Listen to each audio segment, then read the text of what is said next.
Cheers, Corby. Great to have the conclusion of round 9 here in South Australia as the resurgent Crows host the wounded Lions. Brisbane's depth set to be tested after ACL injuries to Lincoln McCarthy and Darcy Gardner.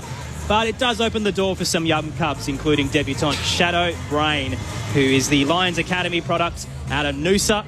He will be the starting sub, though, for Brisbane this afternoon. Luke Nankervis, the sub for Adelaide. There are no late changes, so the Crows enter unchanged for the first time this season after their emphatic victory in Showdown 55.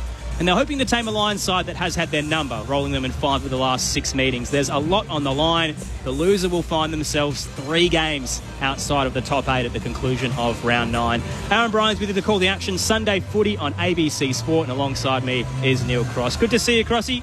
Aaron, great to be here.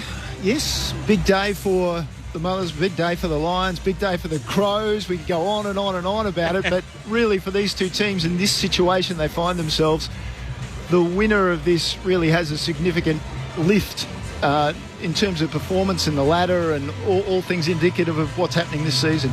You talk about Mother's Day and how big that is across the country. And if you do want to let us know how you're spending your Mother's Day, feel free to text in on 0437 774 774. There's dueling themes for this round 9 Sunday afternoon clash at the Adelaide Oval. So obviously Mother's Day, a big celebration there. The Crows are also paying recognition to the emergency service workers around the state. So over 3,000 of them have received complimentary tickets. That's fire, police, ambulance. So that's one of the overriding themes of this afternoon's contest between the Crows and the Lions. Your 2 experts here in the ABC Sport box. Firstly, Adelaide Crows Premiership player Rod Jamieson. Happy Mother's Day, Jamo. Thank you, Crossy and Aaron, and happy Mother's Day to my mum, Joan, and my wife, Jen.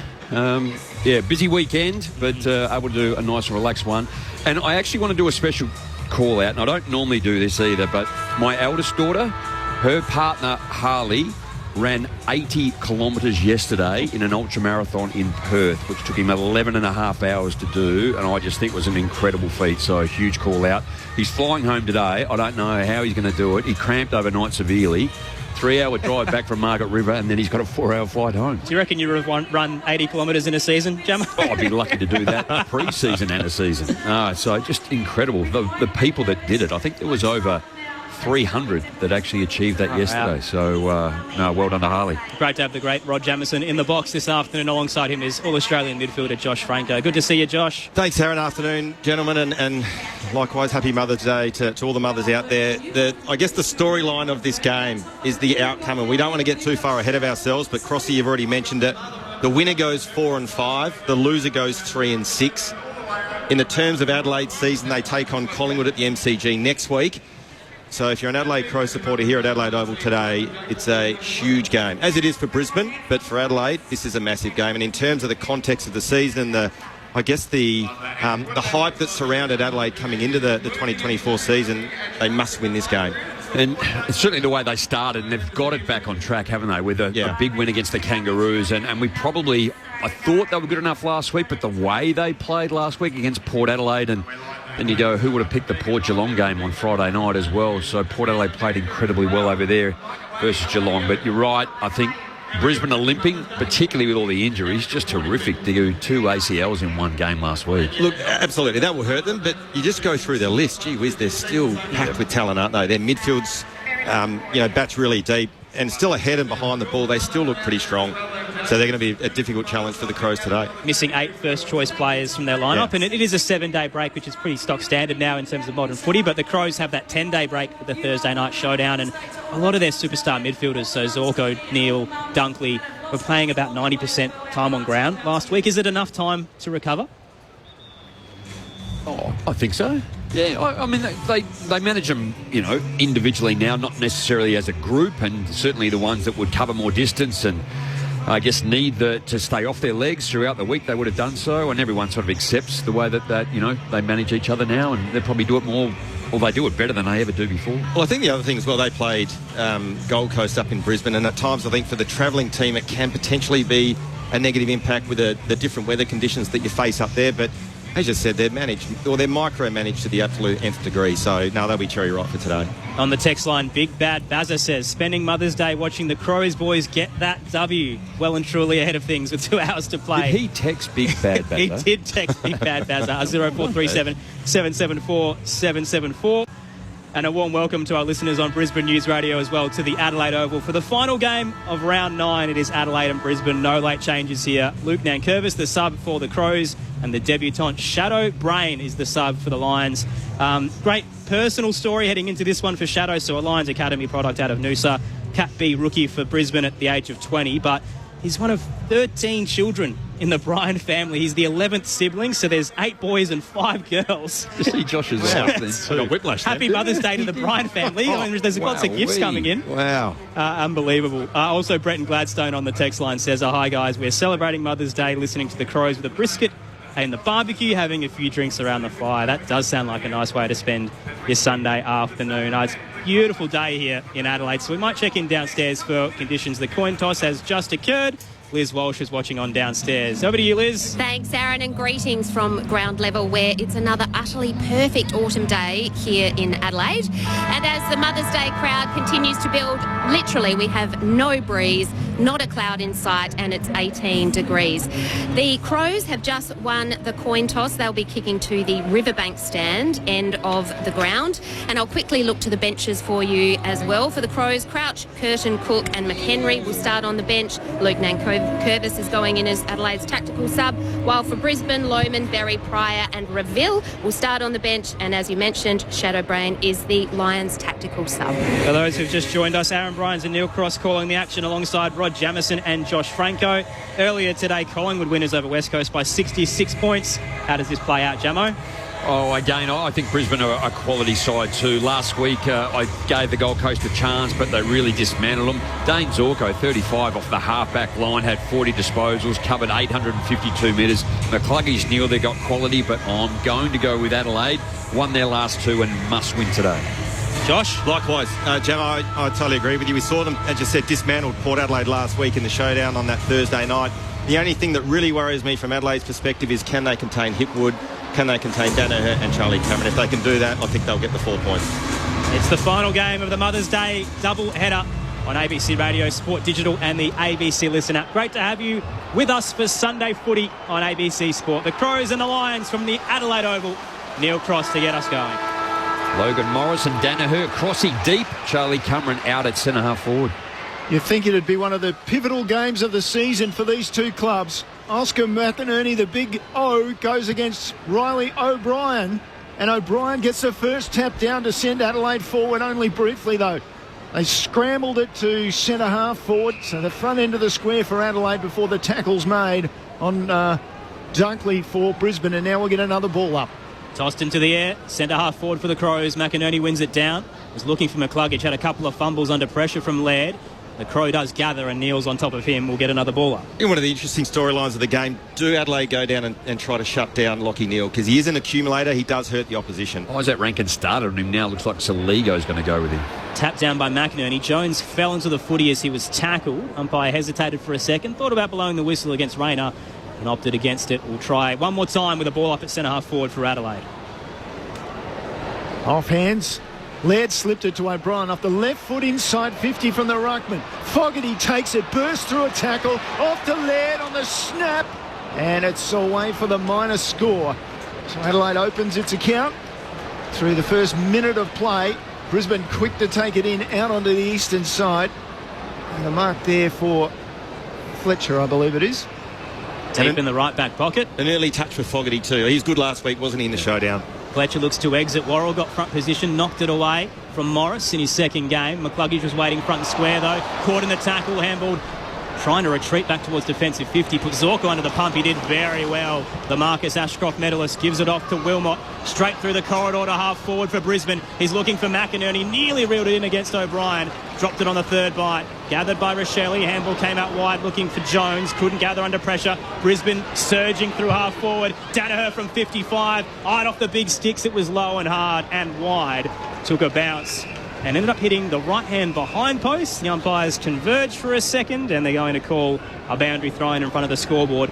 Adelaide by a point in the opening 2 minutes here at the Adelaide Oval. Brodie Smith's handball was just too slick for Mitch Hinge, wasn't it? And then 5 Brisbane players just running for support. Short throw in. McInerney brings it to the front. Morris was there briefly and then picked up by Rankin. Scrambled kick. Just got it to near the top of the 50.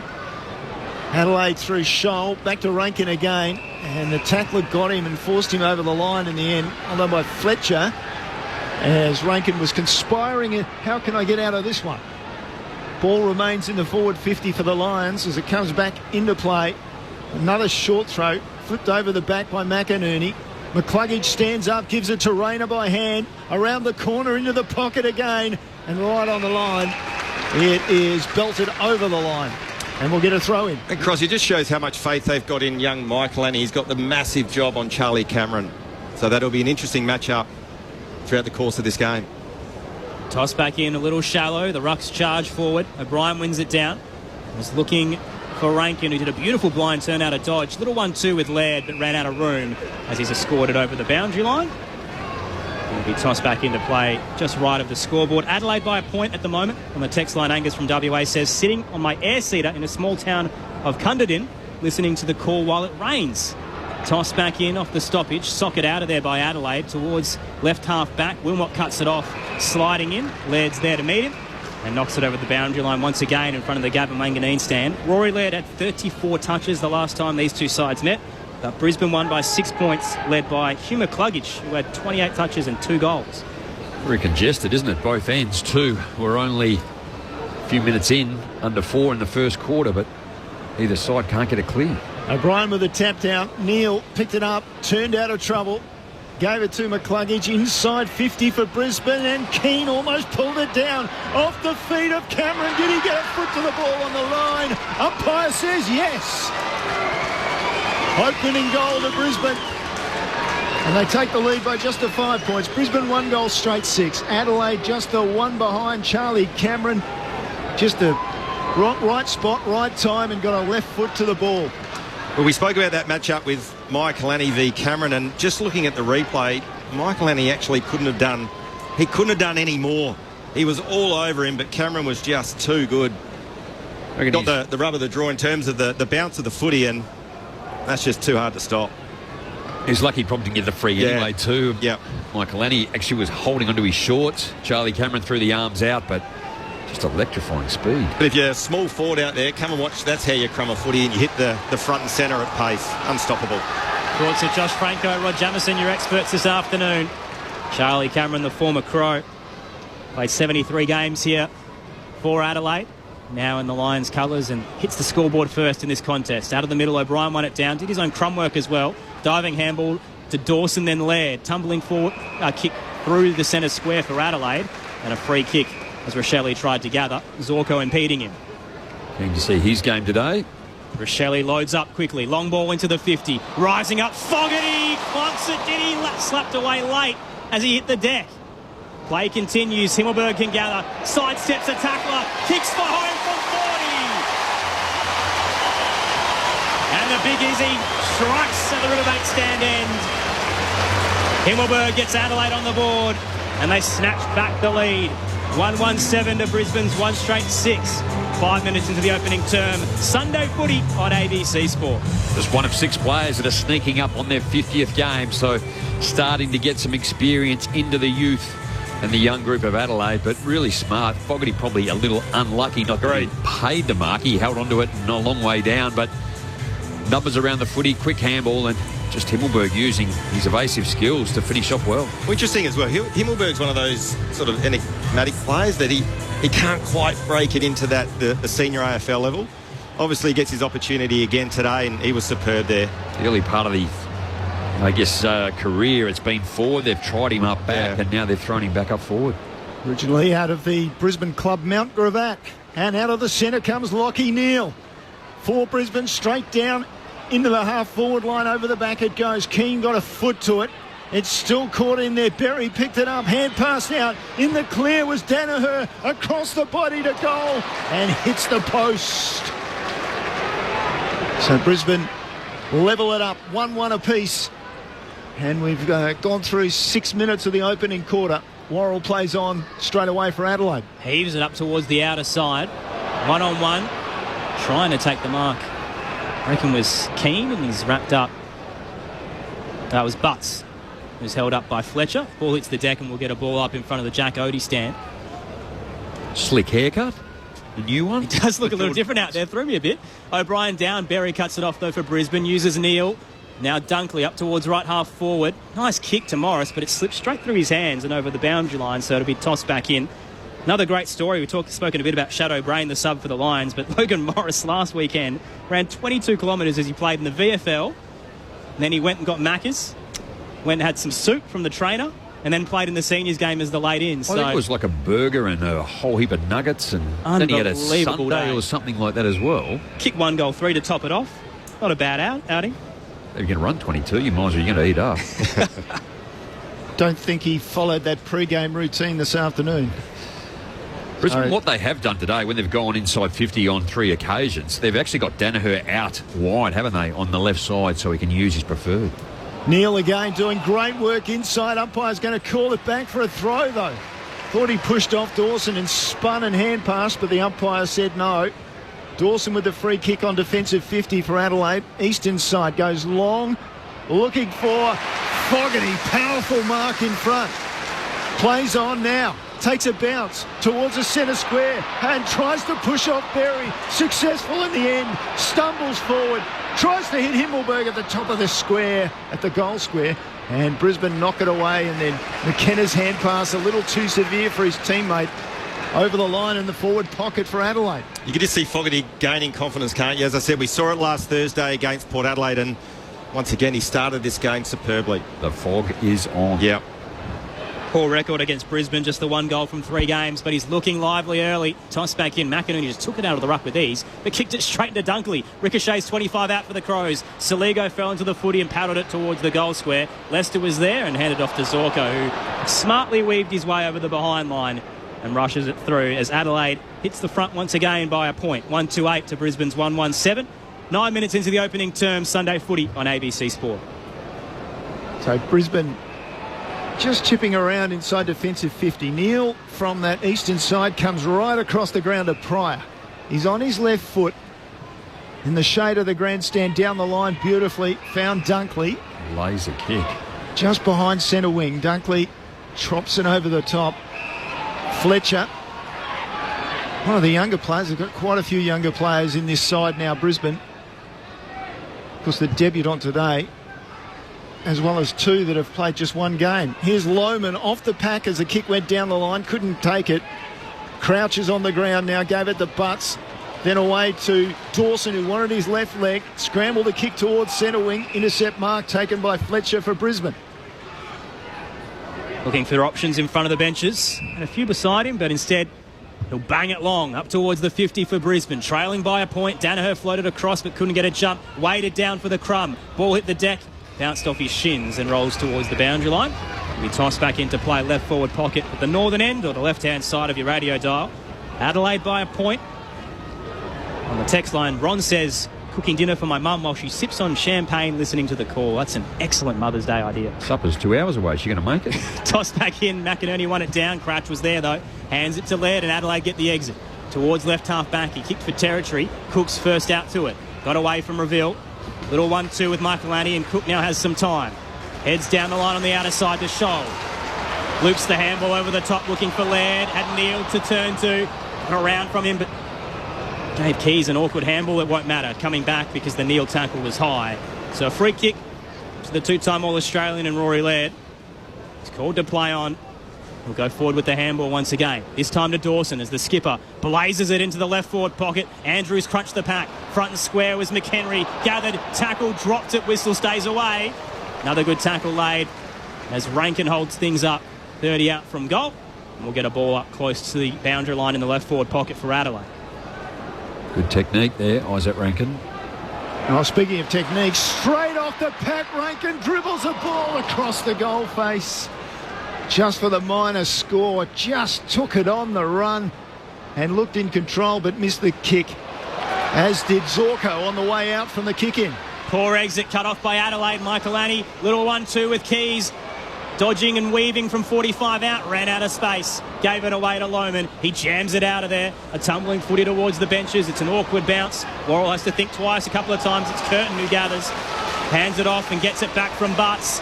Charging and fending away. Brushed off Rayner with ease. Gives it away. Smith Up towards right half forward, speared it to Fogarty. Oh, he's on. What a kick. Was it war? Oh, that was undefendable as well. That got over the heads of about 3 or 4 players, and it had to be spot on. The old Dennis Cometti centimetre perfect, because Fogarty's mucked it bang on the boundary line. 55 out. He'll centre it up with a squaring kick. McHenry tried to launch. The small man couldn't get too much height. Spilled down. Berry got a handball out straight to Keys. Gives it to Jones. The Tasmanian snaps it slow and hard. And straight to Reville, who takes the mark in the defensive goal square. So no score. Adelaide 139, Brisbane 117 as the Lions look to exit. It was absolutely on target, wasn't it, too? Just not high enough. Reville to Zorko, and then he went short to Andrews, who's taken a while. Now he plays on. Manages to get around Cook on the mark and then goes wide to that eastern wing. Off hands to the front. Worrell picks it up. Just slams it back with the left foot. Zorko with the intercept on 50. Inside he goes straight away. Lions looking to move the ball as quickly as they can. Oh, that was dangerous. Back across goals. But it was marked there by Payne, who comes out to the shadows again of the stand on this side of the ground. His kick was good, but Pryor tried to kick a little early and actually missed his boot. They've made amends. McCluggage hands it off towards Fletcher. Long ball as he hands it forward looking for Lohman, and behind play Laird has taken out Fletcher, so it will come back with the free kick. Oh, they're going to pay it to Lohman downfield, which was about 2 metres. So he'll take it now just in front of the benches. Long ball inside 50, left forward pocket. Too long as it clears the pack. Curtin misread it. At the back, Morris can gather, run around and snap just wide of the goal square for his first of the afternoon. And Brisbane hit the front once again. 3 lead changes in the opening 14 minutes.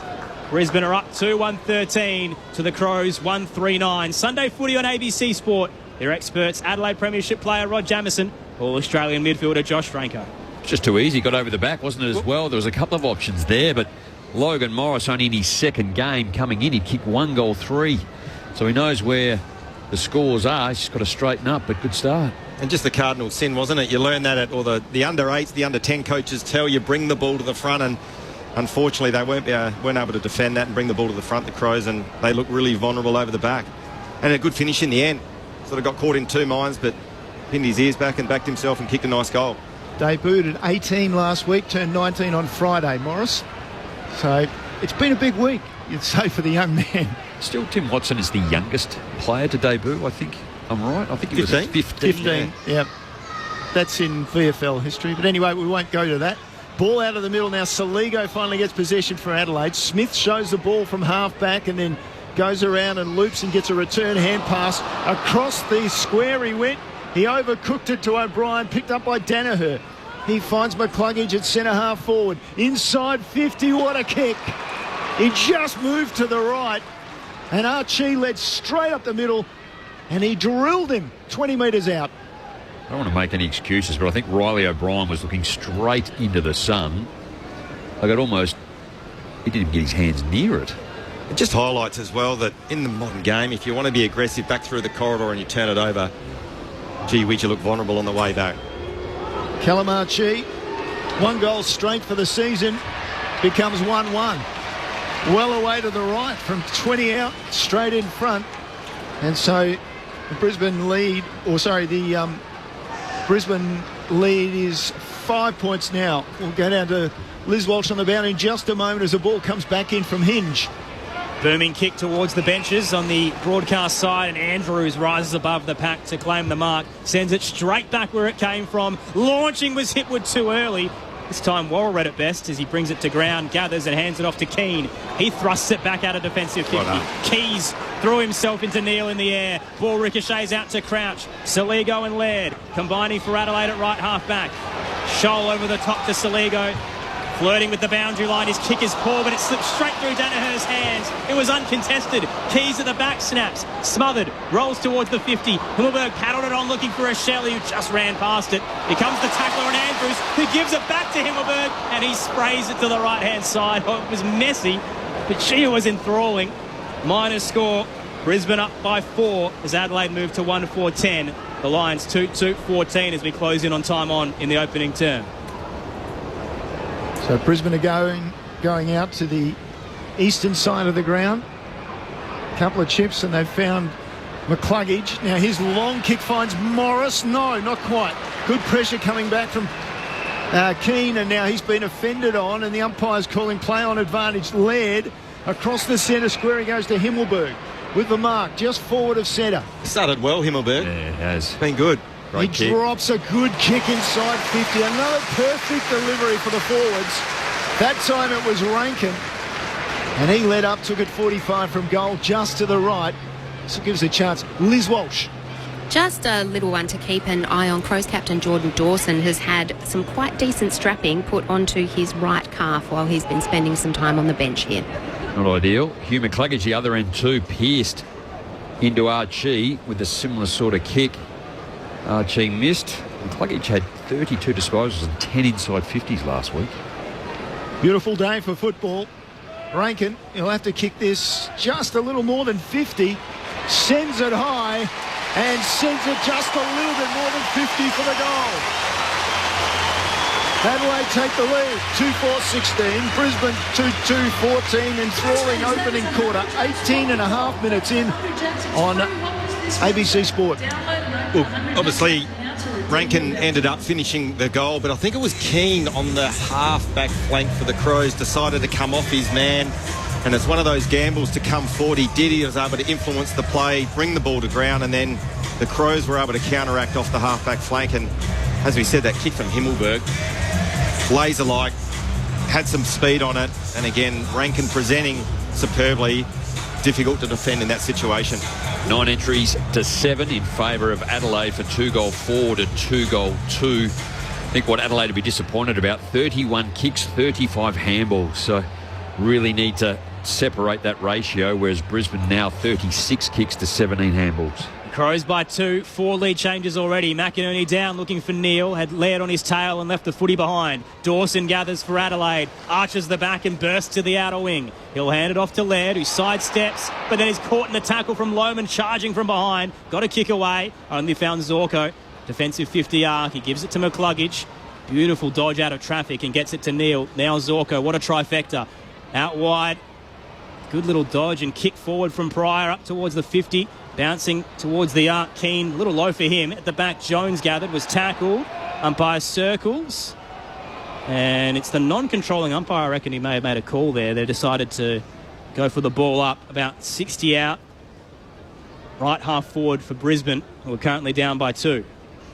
McInerney takes it and just dribbles a kick inside 50. First to react was Keane for Adelaide. Brought it to ground.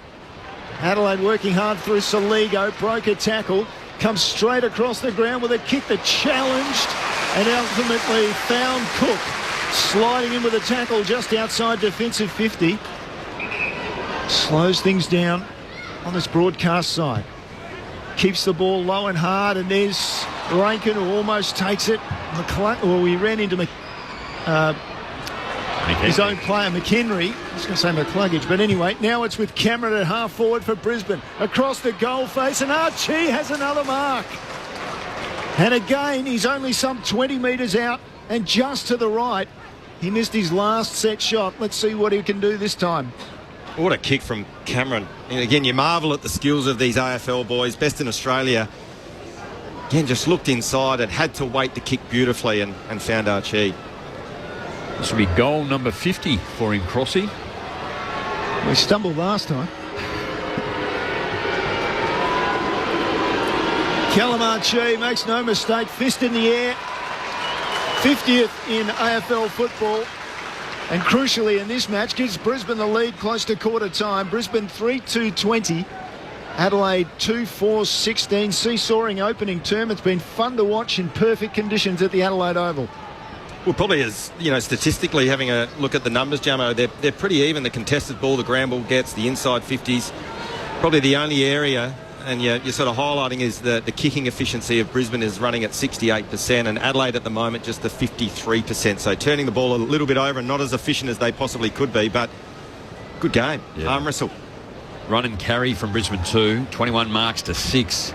So maintaining possession, Adelaide need to tidy up. Thoughts of 2 South Australian greats, Rod Jamieson, Josh Franco, with you for the call. Sunday footy on ABC Sport, and it's Brisbane by 4. Nice high bounce in the middle that did favour McInerney has it curled late, and the umpire's going to bring it back. Shall we cheerio Dean Brogan as well? Should. He's had a very big weekend. We'll run it through for you in a moment. Toss back up. Himmelberg won it down against McInerney. It was a good tap looking for Rankin, who just ran around the footy. Berry got there first. Shoveled the handball straight out though towards Saligo. Adelaide get the clearance. Jones now through the outer wing to Rochelle. Turned and dinked it up towards Dawson. Got away from Neil and takes the uncontested mark. Tight on the boundary line. Loads up into the pocket. They're outnumbered, Adelaide, and Andrews will use that space to rise up and chuck a fist in and smash it into the fourth row. Poor old Dean Brogan. He was down to do this game originally. Got the late call up to Tassie yesterday for Hawthorn St Kilda. Magnificent game, but flew Friday. Did the game Saturday. Had to drive there as well from Hobart to Launceston. And his flight got cancelled on the way back. Shout out to you, Dean. He needs 3 rows just to keep his feet. He's earned his coin this weekend. Toss back in. McInerney took it out of the contest, handed it to Reville. Now Neil just snaps it hurriedly and errantly straight to Saligo on the pain of 50. It's going to be right on his length as well. Harris Andrews, outstanding defender. He's 202 centimetres. There's no point in just going long or kicking it in and hoping that one of the Adelaide forwards in Walker or Himmelberg or Fogarty will take a mark. So Chase Jones has it in the setting sun. He'll start in front of the Foss Williams stand for Adelaide. Lengthy run up and he'll load up from 55. Chase Jones gives it plenty but just can't get the accuracy. He hooked it left through for a minor score. 2-5-17 Adelaide. They trail Brisbane 3-2-20. Still 5 to play in the opening term, and another quick entry back in from Brisbane. Kick finds its way to Fryer in the left back pocket. Down the line on this broadcast side and reaching over the top. Geez, a force. Harris Andrews. He's a pretty casual bloke too, isn't he? Yeah. Doesn't look like too much would faze him. Yep. But geez, he can play. Looks inside, called to play on. Probably had a hot dog As you pre-game. said, casually down the line. King does the same as Andrews. Puts the hands in the back. Danaher accentuates it and the umpire says that's a free kick. I think the umpire got conned there. Well, the thing is, I'll take the grey area out of it. Anyway, Yeah. Danaher called to play on. Goes inside 50 with his kick. He was looking for Berry, went over the back. Brisbane have some numbers around the ball. Fletcher towards the boundary line. Archie picks it up. That was Gave it off. too. Was that out? Umpire said no, play on. Himmelberg picked it off the ground right out in front of his goal, and it's ended up with Cook running it out. And they work it through their hands. Crouch just had to handball it in hope. Got it to Rochelle. Turned it over eventually. Back inside 50, picked up by Smith, and he clears it high to the eastern side. That's a massive torp all the way to the outer wing. It bounced and dropped awkwardly for Rochelle. He had no idea where it was going. Gathered, wrapped up in the tackle, gave it away. Berry for the Lions. To Rayner, races to half forward, heads for home. Cameron got some space on Worrell but couldn't reel it in. And it bounces over the boundary line, left forward pocket. Liz Walsh downstairs. Yeah, Rory Laird has come from the ground and in the hands of Crow's doctors. He's been pointing to his lower back, so he seems to be in a fair bit of pain. He looks okay. He should be ready to come back on soon, but they've given him a good look over. Even the stethoscope came out.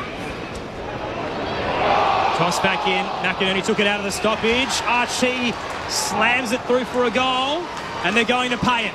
There was a whistle against Adelaide. They've taken the advantage, and the kid from Kelmscott has 2 in the opening quarter. Brisbane are up by a game-high 10 points. 4-2-26 to 2-5-17, so 9 points rather. And Aaron, you said there was a whistle. I think it was a ruck infringement and a push in the back. Oh, maybe it was in the back against Himmelberg on Big O, but just the cardinal sin from Adelaide's perspective is allowing Archie just to run through the stoppage with no pressure coming front on, and the seas parted and he just kicked an easy goal. Too easy, wasn't it? Yeah, the stoppage coach at Adelaide would be very, very disappointed with that. 51 for Archie now. 2 goals in the opening quarter. Brisbane has 4 overall and a handy 9-point lead. Back in the middle, O'Brien with a tap down. Follows up on the ground. And it's trapped under a couple of bodies, and the umpires decide, yep, we'll throw it up. A lot of numbers around the stoppage. Tap down found Rochelle. Beautiful from O'Brien. Then off to Hinge, who slipped. Got the hand pass out to Smith. 1-2 with Rochelle. Then over the top he went. And it's picked up by Curtin. He went back quickly to Kane. Or Keane, I should say. And Keane went wide with his kick. Found Scholl. took the mark and dropped it in for McHenry, just behind centre wing. Showdown last week too. Adelaide kicked 12-6 already in this first quarter. 2-5, albeit one rust. McHenry down the line looking for Fogarty, edged into the ball drop. No whistle. Play continues as it hits the deck. Gathered by Pryor. Handball wasn't clean. Tackle laid. McHenry, I don't think, got the ball there as it ricochets out. Saligo now wraps up Pryor, and this time it will be paid holding the ball. It was messy and congested, and Saligo lets him know about it as well. I think you'll find that the umpire was caught behind some players. There was probably two frees that he missed, and hence the crowd were up when Adelaide did receive. So Saligo from centre wing on the broadcast side sends it towards the 50. Pat converges. Ball hits the deck. Neal over it. Dawson behind him. Neither can gather. Himmelberg wrenches it out. Gave it to Saligo, but almost a hospital handball there. Quickly crunched by Andrews. What I will say, that kick there, I think it was from Saligo. I reckon Adelaide have to avoid that long kick down the line. Andrews is sitting there mopping up. Ball on the ground now. And scrambled around. Berry picked it up. And he was taken down in a tackle straight away by Dawson. So we get a ball up. It's almost if they can find another shorter connect and then go over the top of Andrews. But he's so good at intercepting those high balls that come inside their D50 for Brisbane. Ball on the ground again around the attacking 50 for Adelaide. Scholl got it from Laird on the ground and then put it back inside 50. Umpire spotted a free kick. Is that a goal? Advantage play on. Yes, it was. And it was McHenry who got the ball and decided to play on. Fogarty, in fact. It was McHenry who was given the original free kick perhaps. But in any case, Adelaide has a goal. And Brisbane's lead's cut to 3 points. Adelaide 3-5-23. Brisbane 4-2-26. Well, they're working hard. It's not very clean, Adelaide, at the moment, but the inside 50's now 11. Brisbane 12 for 3-goal 5 to 4-goal 2. Not taking many marks, making it hard, keeping the footy alive. Might have something to do a little bit with the sun that they are kicking to the city end, and the sun is settling down hard for both teams, I know, but more so for the forwards of Adelaide. And you touched on it earlier, Josh, too. With Darcy Fogarty, he is up and about. 4 disposals, really physical, 2 inside 50s, 2 score involvements with his 1 goal. 3-point lead to the Lions. Great to have you with us for Sunday footy on ABC Sport. Bounce in the middle as both rucks converged. One down by McInerney, trying to bust through his Dunkley. Laird all over him. Brings him down in the tackle. We'll get a ball up. I guess a good thing for Adelaide, you just mentioned Darcy Fogarty. Himmelberg's had an influence as well. Taylor Walker yet to touch the leather. Lee Howson throws it up and hacked out of the air by O'Brien. A nice volley up the spine. Cut off by Wilmot, though.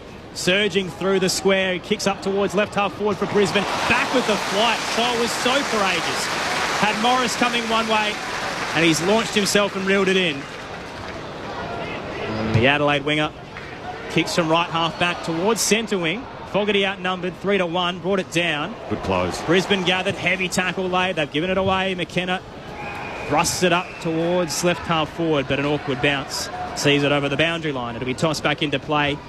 They're up 4-2-26, the visitors, to Adelaide's 3-5-23.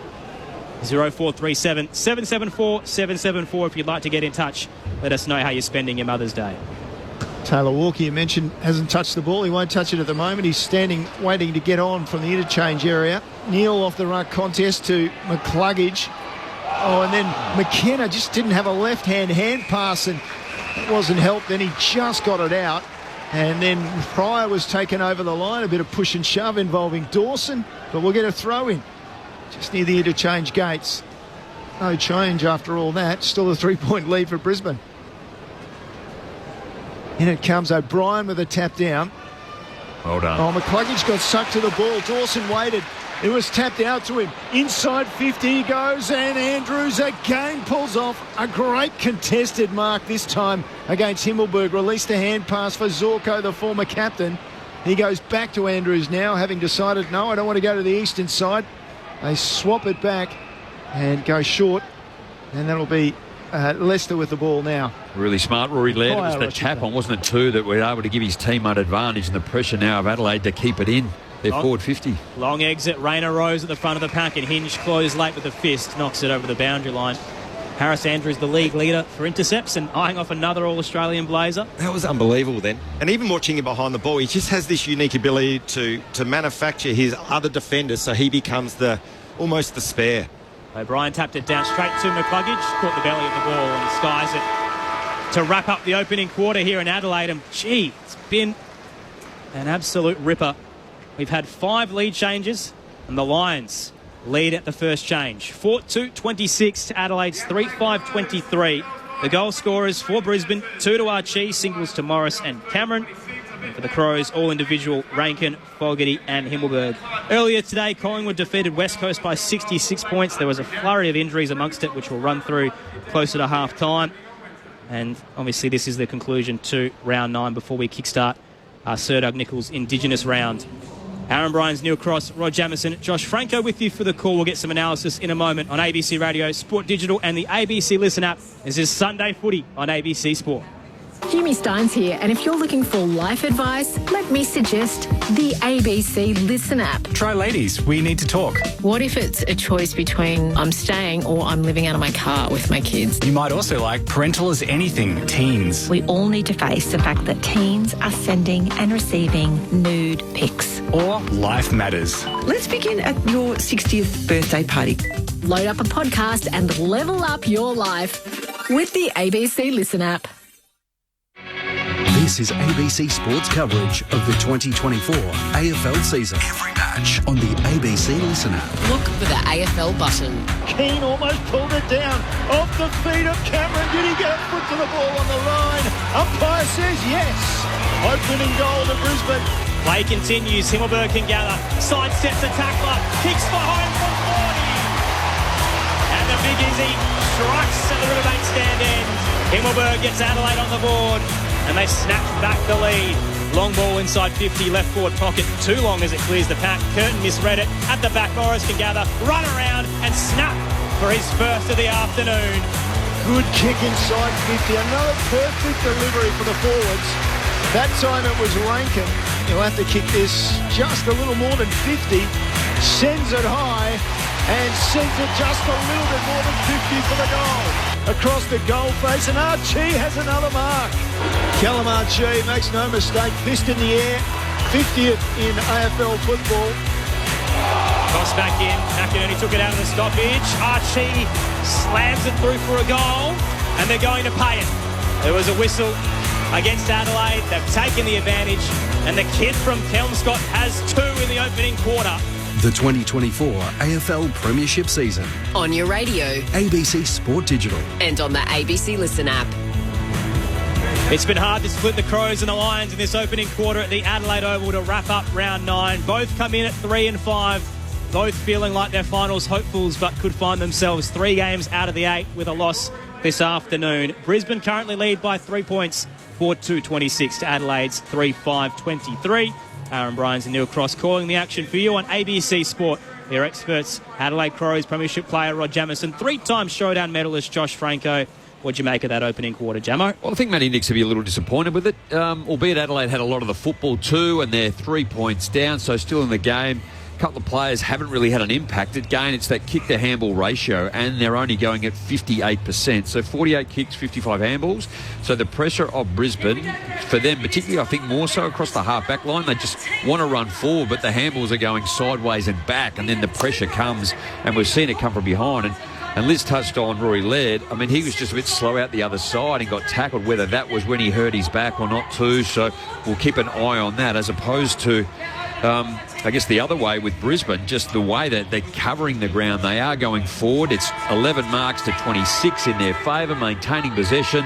Again, Zorko leads the way with 9 off the half-back line. Hugh McCluggage and Callum Archie up forward with 2 goals. Absolutely, Jamo. It is an arm wrestle, isn't it? As we said, the margin 3 points in favour of Brisbane. But again, we go back to those KPIs. The contested ball and the ground ball gets Brisbane just in front in the tackle count. Adelaide up by 2. And the clearances is where Adelaide do have a fair bit of ascendancy at the moment. So they're +6 at quarter time.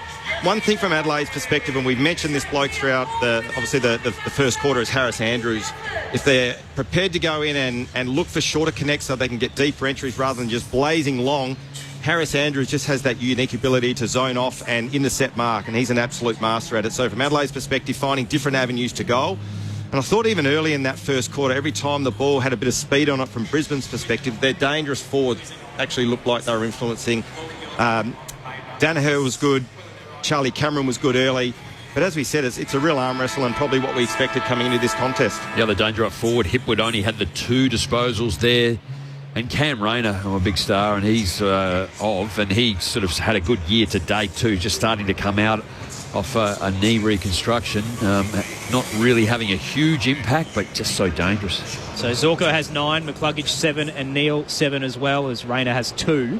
Rory led with 11 touches, Jordan Dawson with 7, and Jake Saligo with 6, alongside Lockie Scholl for the Crows. Glenn and Tara have texted in on 0437 774 774 from Queensland. They say this is the last roll of the dice for the Lions. If they crash and burn today, there's no chance to make the 8 in September. There's not enough games left in the season for them to get to 50 points, which will be the entry fee for the 8. Good call today. They play Richmond next week, then Hawthorn, then into the bye. And then it starts to get a little more difficult for them after that. The Bullies, Saints, Port Adelaide, Melbourne, and then back Adelaide again. Well, they're up at the moment by 3 points. Loser goes 3-6 to conclude round 9. Sunday footy on ABC Sport. Single-digit margin as these two sides clash once again. In the middle, McInerney and O'Brien joust. Neither get a clean tap. Dawson gathers. He's sandwiched in the centre circle. And they'll try again with another ball up. So, umpire comes in, finally separates the players. Ruckman scramble. McInerney had the best of it. Bit of ping-pong now. This time it's Hipwood who got it forward. Cameron picked it up, immediately hand passed in front of himself. Hinge took it away. Hand pass into space, only find Revel. And Revel just sends it long for Brisbane. Coming across was Worrell, knocked it to ground. King picked it up. That was a hand pass that the umpire could have deemed a throw. Chase Jones out of midair, sends it down the line. It's knocked over the boundary line. I'm sure that was more of a Gaelic flick out from Keane. Umpire was in the wrong place. We'll get a throw in, and it's at right half forward for the Lions on this broadcast side of the ground. Closing speed of Mitch Hinge too. Charlie Cameron tapped it out in front. He was away. Toss back in. Right half forward for the Lions. McInerney wins it down, powdered it straight to Neil. Spins away from Dawson and curls it inside 50 for Adelaide. Bit long and high for Hipwood, who's edged underneath the ball, dropped by Butts, and the intercept mark taken by Hinge. Looks to switch. Put it in the path of Scholl, who gathers close to the boundary line. Through the outer wing he goes. 2-2 await. Simmelberg nearly took the pack mark. Kept fighting for it at ground level. Cook can gather. Gave it to Scholl, who tumbled one through centre wing. Little wide of Rankin, who's on the chase. And Pryor will beat him to it and has scored it over the boundary line. Be tossed back into play just forward of centre wing for Adelaide in front of the Jack Odie stand. Brisbane by 3 points. Really smart kick, wasn't it, too? He didn't want to go long to the defence just to allow Brisbane to take a mark, but it was almost like a banana along the ground. In comes the ball. Ruckman nullify each other. On the ground, Saligo from Adelaide off to Scholl again. Hooks it down towards half forward. Bounce followed, or favoured, I should say, Revel. He kicks back down the line for Brisbane. Archie flies up, takes it one grab. Gee, that was a good mark on centre wing. Out on the eastern side, signals to his players, looks inside, still got the ball. Umpire says play on now. Down to half forward. Oh, across comes McInerney. Left O'Brien in his wake. Hand passed it off straight away to Danaher. On the boundary line across the goals. Charlie Cameron dropped it, then fumbled it, and then fumbled it across the line. And the boundary umpire was onto that one, said throw it in. 25 around from the goalface, right forward pocket for Brisbane. And they have a 3-point advantage in this second term. We're only 2.5 minutes in. I think Charlie Cameron would like his time again in Jamo. Dropped the mark and then fumbled the ball and then went out of bounds. Opportunity missed. Tossed in. Danaher with a double tap down to Cameron. Here's his second chance on the tight angle. Hooks it across the face. Launching Archie. Sport away late. Lohman at the ball drop. Kicks straight up and down, and Saligo will thrust it through with the double fist. Minor score for Brisbane. Their lead up to 4 points now. 4-3-27. Adelaide 3-5-23. And they've travelled 3 minutes into this second term. Sunday footy on ABC Sport. Smith to Worrell. And then another short pass just outside 50 to Scholl. Hand pass over the top to Smith, who'd followed up. Down the half forward, and that man comes forward again. Harris Andrews. He fumbled the mark. He's taken the ground, and the tackle by Himmelberg. And that was fortunate for Adelaide because they basically turned the ball over, and just a little fumble in the marking contest for Andrews allowed Adelaide to hold it up on that eastern wing. Quick stoppage as the ball hits the deck, towed forward by Crouch, rolling towards the 50 for Adelaide. Andrews again cutting it off. Unopposed, he'll hand it to Reville. In his second game, the kick is poor. Outside of the boot, straight to Dawson, who loads up from the attacking edge of the square. Monster kick to the goal square. Rankin outnumbered and fisted away from him. And Lester just hacks it straight to Archie, who marks about 45 out from the defensive goal. And exits now to Zorko, the former skipper, up to centre wing on the broadcast side. Hits Cameron. Here's all the superstars for Brisbane as they transition towards forward 50. Dunkley dinks it over the top in the path of Berry. A bit nonchalant at the ball drop. Gave Michael Annie some time to close and affect his kick, which is wayward and just takes a bounce in the right forward pocket before it carries over. Revel is dropping back that loose man behind for Brisbane. Spare Chase Jones yelling to the bench to say, what do I do? Do I go with him or let him go? Ball comes back in. Short throw in. McInerney brings it to the front, looking for McCluggage on the way through, but ran out of room. We'll get the ball thrown in again. So Brisbane with a 3-point lead at quarter time. It's expanded by 25% to 4 points. Ball comes back into play. Off hands, Revel. Gave it back to Cameron. Didn't get the kick away before Cook got him. Umpire called play on. Saligo slipped a hand pass to Crouch, who did the same, and gave it back to Saligo. Outside 50, he goes with a kick, and Payne rises up over Walker and takes a strong mark. He's a good defender, isn't he? The Academy product off a step. High ball into the 50. McInerney got some space as the pack collapsed behind him. That was because they were infringed. So he took the mark, and it's had to hand it straight back to O'Brien. Free kick Adelaide. O'Brien to Worrell. Big booming kick through the broadcast side. Slipped through the hands of Fogarty in the pack. Andrews at the ball drop. Hands it off towards Reville. Shaped away from Saligo. Spears it inside 50, but only found O'Brien again. The big ruckman cutting it off for Adelaide. Brisbane by 4 points. We've only had the one behind so far in this third term. 5 minutes in on ABC Sport. I should say the second term as well, as Adelaide move it to the outer wing. Keane gave the hand pass, or O'Brien gave the hand pass to Keane, and then it was off to Rankin, and out on the far side, Rankin follows up as the ball hit the ground. Forward hand pass found Rochelle. Inside 50, bit of room to move for McHenry. McHenry takes it, gets around one. Gives a hand pass back for the left foot of Fogarty, who hits up Walker. In the left forward pocket, Walker with his first possession of the match. Well, that was really good ball movement, I thought, from Adelaide. I'll get back to that in a sec. Walker across the goal face. He had a hit up looking for Scholl. Adelaide's turned it over again, and they've got it through Rankin. Hand pass wide for Rochelle. Should kick it from there, 20 out. Rochelle has the goal. Walker tried to centre the ball. It was knocked away by the Brisbane defenders, but they couldn't clear it. And in the end, the vision found Rochelle for the goal. And Adelaide take the lead again by 2 points. 4-5-29 plays 4-3-27. 7 minutes down in the second term on ABC Sport. So, Crossy, just going back to the ball movement of Adelaide, O'Brien, I think he got the free kick for a Shepherd, decided to take the ball offline rather than kicking it long down the line like they did with the previous kick, and it plays into the hands of the Brisbane Lions defence, and Andrews was able to influence that next bit of play, but he took the ball offline. It wasn't pretty, but it was effective, their ability to go to the open side. The ball ended up with Walker, and as we said, and we just saw the goal to Rochelle. Just 12 more disposals in this second quarter, Adelaide to Brisbane, but they're still going 1 for 1. It's 17 kicks, 17 handballs. Brisbane has 16 kicks, 6 handballs. Again, just covering the ground when they get it. Adelaide are working really hard. Pressure from Brisbane, really good. Blow for blow. Adelaide by 2. O'Brien down to Crouch. Hollywood handball over the top to Rankin, who surges to half forward. Spears it to the goal square. Dawson collected. Crowd wanted a free. Off hands, it'll roll through for the minor score. That's a mark for a free, isn't it? I think the umpires have missed probably got that wrong. 6 today, like already. You can't impede fight front on like that. So McKenna brings it out and short. 3 the margin in favour of Adelaide. Is it fair to say, Crossy, you should have probably just let it go anyway? Yeah. Should have. Yeah, would have been a goal. Yeah. Berry took the mark. Down the line he goes. Keane in the middle of the pack takes the crumb. Hand pass forward by Worrell and then towed forward by Keys. Picked up by Sharp for Brisbane. Good hand pass. Finds Rayner. He found some space but not the man with a kick. Incredibly, he beat McInerney, the biggest man on the ground. O'Brien, one of the big men, takes it forward for Adelaide. It comes off hands to McKenna. Clears it out.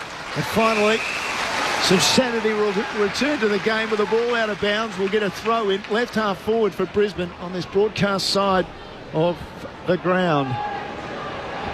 On the text line, Leanne is listening in from Cairns and says, it has temporarily stopped raining here. Shout out to my mum, Sandra. Happy Mother's Day. I'd like a Lions Guernsey for my birthday. O'Brien taps it down out of the stoppage. Got it to Crouch, who tried to find Laird. Just missed him, and the handball will roll over the boundary line. When's her birthday? Good question. Well, obviously, hopefully soon, yeah. Otherwise, poor Sandra will be sitting on that for a while, I imagine. Happy birthday, Leanne. Toss back in. McInerney won it down from behind O'Brien. Diving into the footy was Laird, but he gave it straight to Berry, who bursts out of the stoppage. Spearing kick up towards Danaher. Had the outside run of McCluggage. Releases him through the centre square. Kicks it into the left forward pocket to Cameron. Oh, that was excellent play from the Lions. And Charlie has it. 35 out from goal. 45-degree angle to the left. Was that just McCluggage on his left? Yeah. That was an unbelievable kick. And to give him credit for that, he's kicked that 50 metres. It had to be the advantage of Charlie Cameron, and if the ball went to ground, Adelaide had the outnumber. They had the +1 at that contest, but it was an absolutely superb kick to find Cameron. Had 3 goals the last time these two sides met. Charlie Cameron crosses the paint of 50, sprays it across the face. Pack waits on the behind line. It hits the deck, gathered by Morris. He can run into an open goal for his second. Lucky Logan has been given 2 gifts this afternoon, and in his second game, he's starting to find some form. Brisbane's back in front. The 6th lead change, or the 7th lead change of the afternoon. And the Lions are up by 3 points. 5-3-33 to Adelaide's 4-6-30. 10 minutes into the second term. Sunday footy on ABC Sport. And gee, it's a thriller. Charlie Cameron's been a little bit quiet in recent weeks, and he's kicking. He's just off. He wants to get hold of the football, and he anticipates and fumbles, and just that kick there in front of goal. But the defence of Adelaide was appalling then. They just should have absolutely killed that football either through or out of bounds to allow the player then the ball just to go back towards the goal and get through 2 or 3 defenders. Way easy. I think Morris's only 3 goals in AFL footy, or all 3 goals, have come from about 15 metres or less. Dribble kicks, just about all of them. He's had a good start. Ball back in the middle. Danaher relieving McInerney. Takes it, hand pass wide. Running was Wilmot. Got a hand pass out before he was hit. Got it to Sharp, down to half forward, just over the head of Rayner. Runs onto it. Can't shake the tackle. Worrell did brilliantly. He is so strong, Cam Rayner through the hips. And Worrell got him and brought him down. So he'll take the free kick out there on the eastern side at half forward. Or half back, I should say, for Adelaide. Coming into this defence, Josh Worrell, they've certainly found a defender, haven't they, too? He's tall, he's quick. Good long kick on the left. The 23-year-old sends it through the outer wing. Big rise from McKenna. Cleared him at the back. Wilmot tried to hand it off to Sharp. Put him in a bit of trouble. Did well to get it to McCluggage. And then Andrews just chips it and finds Danaher on the logo. Bang in front of the Max Bashir stand. 3-point lead at the moment to Brisbane on the 45. Danaher pops it back towards Sharp. Big O on the bench having a rest. Danaher into the ruck. Close to the boundary line. He calls for options and finally sends it into the 50. Keane was in the hole and nearly took the mark. There's a holding free kick going Brisbane's way. Adelaide thought it was theirs. Keane's actually kicked it on down the field towards McHenry and has been lucky to avoid a 50-metre penalty there. They were actually surging away, the Crows, assuming it was theirs. And Brisbane has been handed the pill. I've just seen the replay, Aaron, and Jamo's shaking his head. He did grab the Guernsey, and that's what the umpires look for. Technically there, but tell you what, you'd see that 100 times in every marking contest throughout the course of a game. Free kick to Eric Hitwood, who will start in front of the Foss Williams stand. 2 touches in the first. This is his first in the second. He needs this as well. Goalless in the last 3, Eric Hitwood. His spot in the side being questioned. He loads up on the left. That'll silence the critics. Runs to the front row. Not many to celebrate with him, but he loves it nonetheless. The Lions up by 9. 6-3-39 to Adelaide's 4-6-30. 13 minutes into the second term. Sunday footy on ABC Sport. Aaron Bryans and Neil Cross with you alongside Rod Jamison and Josh Franco. Well, I don't know about you, Gemma, but just this period of the game, from Adelaide's perspective, I think it's a really important part right at this present time. It just feels like momentum is just starting to swing in favour of Brisbane. And looking at the numbers, so the ground ball gets the contested ball, the clearances, which Adelaide were dominant in the first quarter, that has swung on its head. Now Brisbane are 5-4 up in clearances. The inside 50s at the moment are 9-5 in favour of the Lions. And it just seems like they've got a bit of momentum. And I guess that's the area. Adelaide now, they've just got to wrestle that back.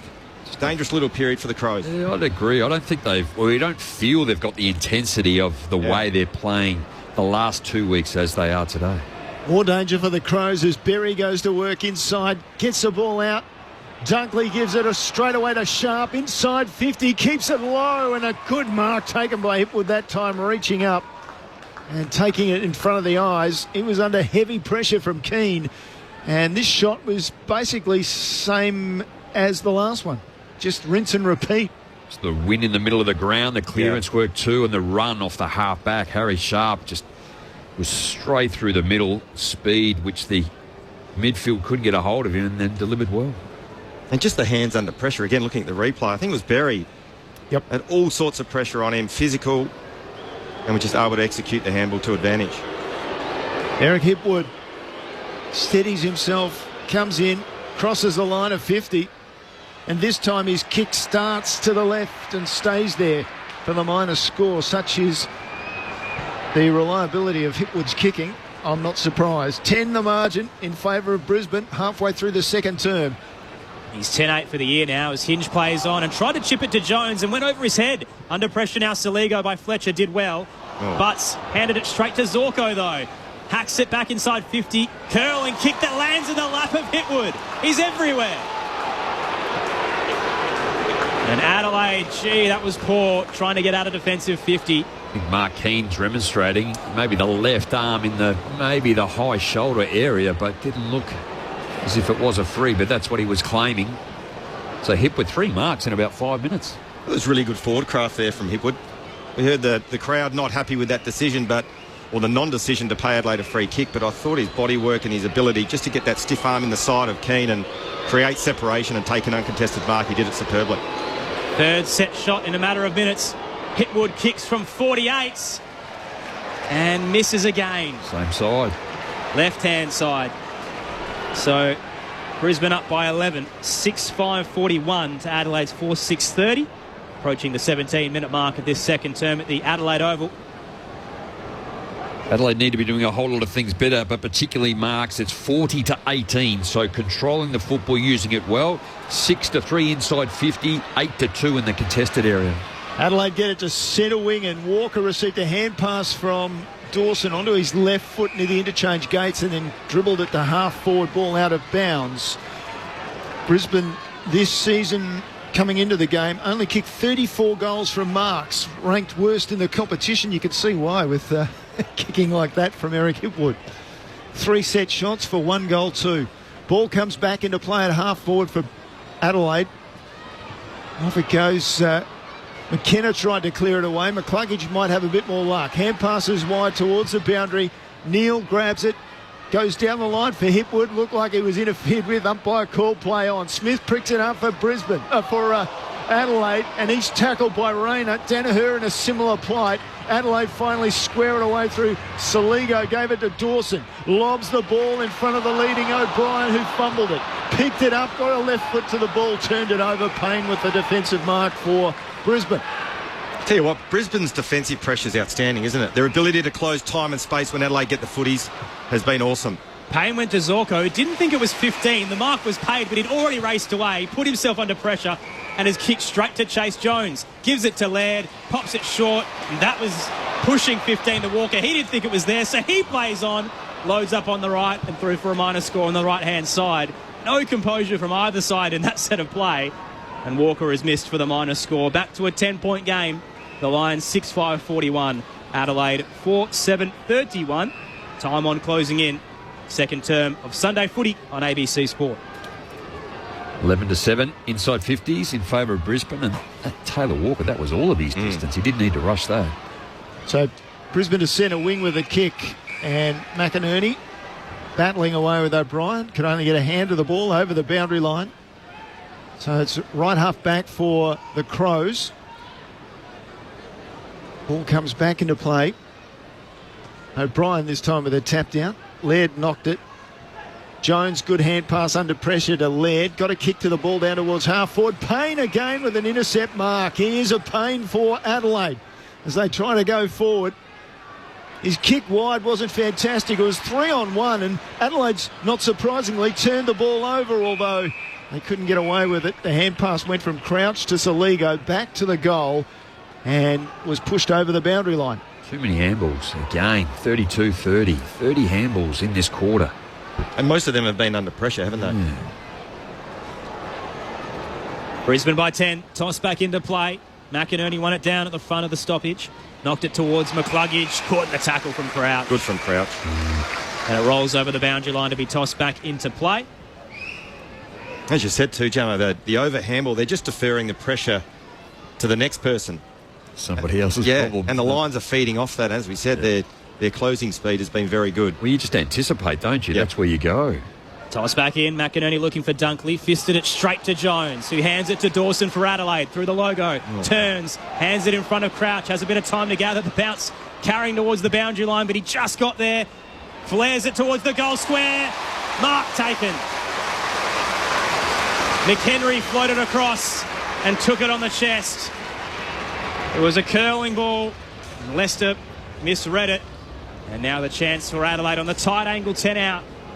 I was going to give him a big clip, Aaron, too. And Himmelberg running flat out, and this pesky little forward comes forward. Opens the angle and misses. And misses. You still can. Oh, I'm going to give him one now.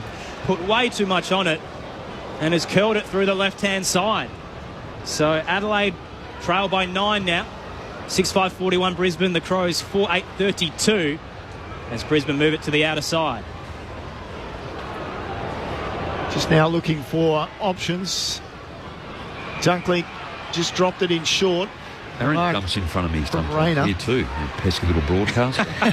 Rayner down the line. Dangerous. Or he set a task. It was well done by McCluggage. Under pressure from Keane. He goes centrally with his kick turned over. Right on the edge of the centre square. Dawson to Himmelberg. Middle of the play. Off to Rochelle. A 25-metre hand pass. Rankin with a chance. He had two to choose from, and he found one of them, Keys. Hand pass over the top, Walker. Goes into goal. You felt sorry for the Brisbane defender there. He didn't know which way to go. He put Keys under pressure. He still took the mark, and then he was able to give Walker a walk-in goal. So Adelaide back within 3 points, 5-8-38. Brisbane 6-5-41. We're into time on in this second term. Your experts on ABC Sport, Rod Jamieson and Josh Franco. Well, if you ever hear the terminology undefendable turnover, that was it. The kick back through the middle from McCluggage, I think it was, just didn't hit the mark, and then the corridor was open. Rankin found himself in about 30 metres of space, and I must admit, when he hit that kick, there was a 2v1, Walker and Keys. I thought he butchered it, but Keys was good enough to take the mark and set up the goal for Walker. Payne almost got there, didn't he, too? Yeah. It was well within his right size, that Rankin, to even have a bounce and just kick from 30 out himself. Single-digit margin once again. Brisbane by 4. Still got 5 to play in this second term on ABC Sport. McInerney wins it down. Gathered by Berry, who hands it off to Dunkley. Kicks straight into O'Brien, and it ricochets up and down to Neal. Gives it away to Zorko. Brisbane trying to get out of the play in the centre square here. McInerney got it up towards Berry. He coughed it up to Saligo, gave it back to Zorko. And a whistle will finally hold things up and just settle it down. A throw. Brisbane have a chance to breathe. McInerney. Long ball towards the 50. Cameron presents. Took it in front of Hinge, who brought him down late. But the mark has been paid. Just outside the 50 tight angle. So much speed, Charlie Cameron. Doesn't look confident, so he sets it up to the goal square. McInerney closed upon by a couple of Crows defenders. Ball comes down. Jones wrapped up. We'll get a ball up top of the goal square inside 50 for the Lions. Currently up by 4. Tossed into the air. McInerney down into the path of Berry, just beat him. Neil had a fumble with Saligo behind him and ended up rushing it through for a minor score. So Brisbane up by 5. They move to 6-6-42. Adelaide 5-8-38. 23 minutes into the second term. Sunday footy on ABC Sport. Who was the quickest at Port Adelaide when you played? Oh, Burgoyne? Yeah, it was 2, wasn't he? Pickett had speed too. Smith takes off, kicks it long. Brisbane managed to turn it back. Fletcher with a quick hand pass to Dunkley. Inside 50, about 25 from goal. Ball slips to the back. Worrell manages to take it. Clears with a dribble kick. Somehow McHenry got under a couple. Ran himself into trouble. Had to hand pass. Got it to Keane. Keane had to clear the area. Didn't. It's picked up by Dunkley for Brisbane. Now it's come out. Fletcher slips into Berry. Across the goals. Asked a lot of big... McInerney, he couldn't take it. Saligo did. There was a free kick there. Oh, it was a late call too. It'll come back for a high tackle by Sharp. And Saligo relieving that pressure for the Crows. He goes to Curtin. McHenry's like a blowfly sometimes, isn't he? He just gets himself into an area and he just buzzes around and gets himself into a whole lot of trouble. Curtin in his second game sent it towards centre wing. Pack converged and off hands it rolls over the boundary line. On the text line, Wungers has sent us a text. I hope I got that right there. On the tractor rolling lentils in the mid-north. P.S. I graduated with Josh with a Bachelor of Agricultural Science. Has he used it since? No. Wungers. Toss back in.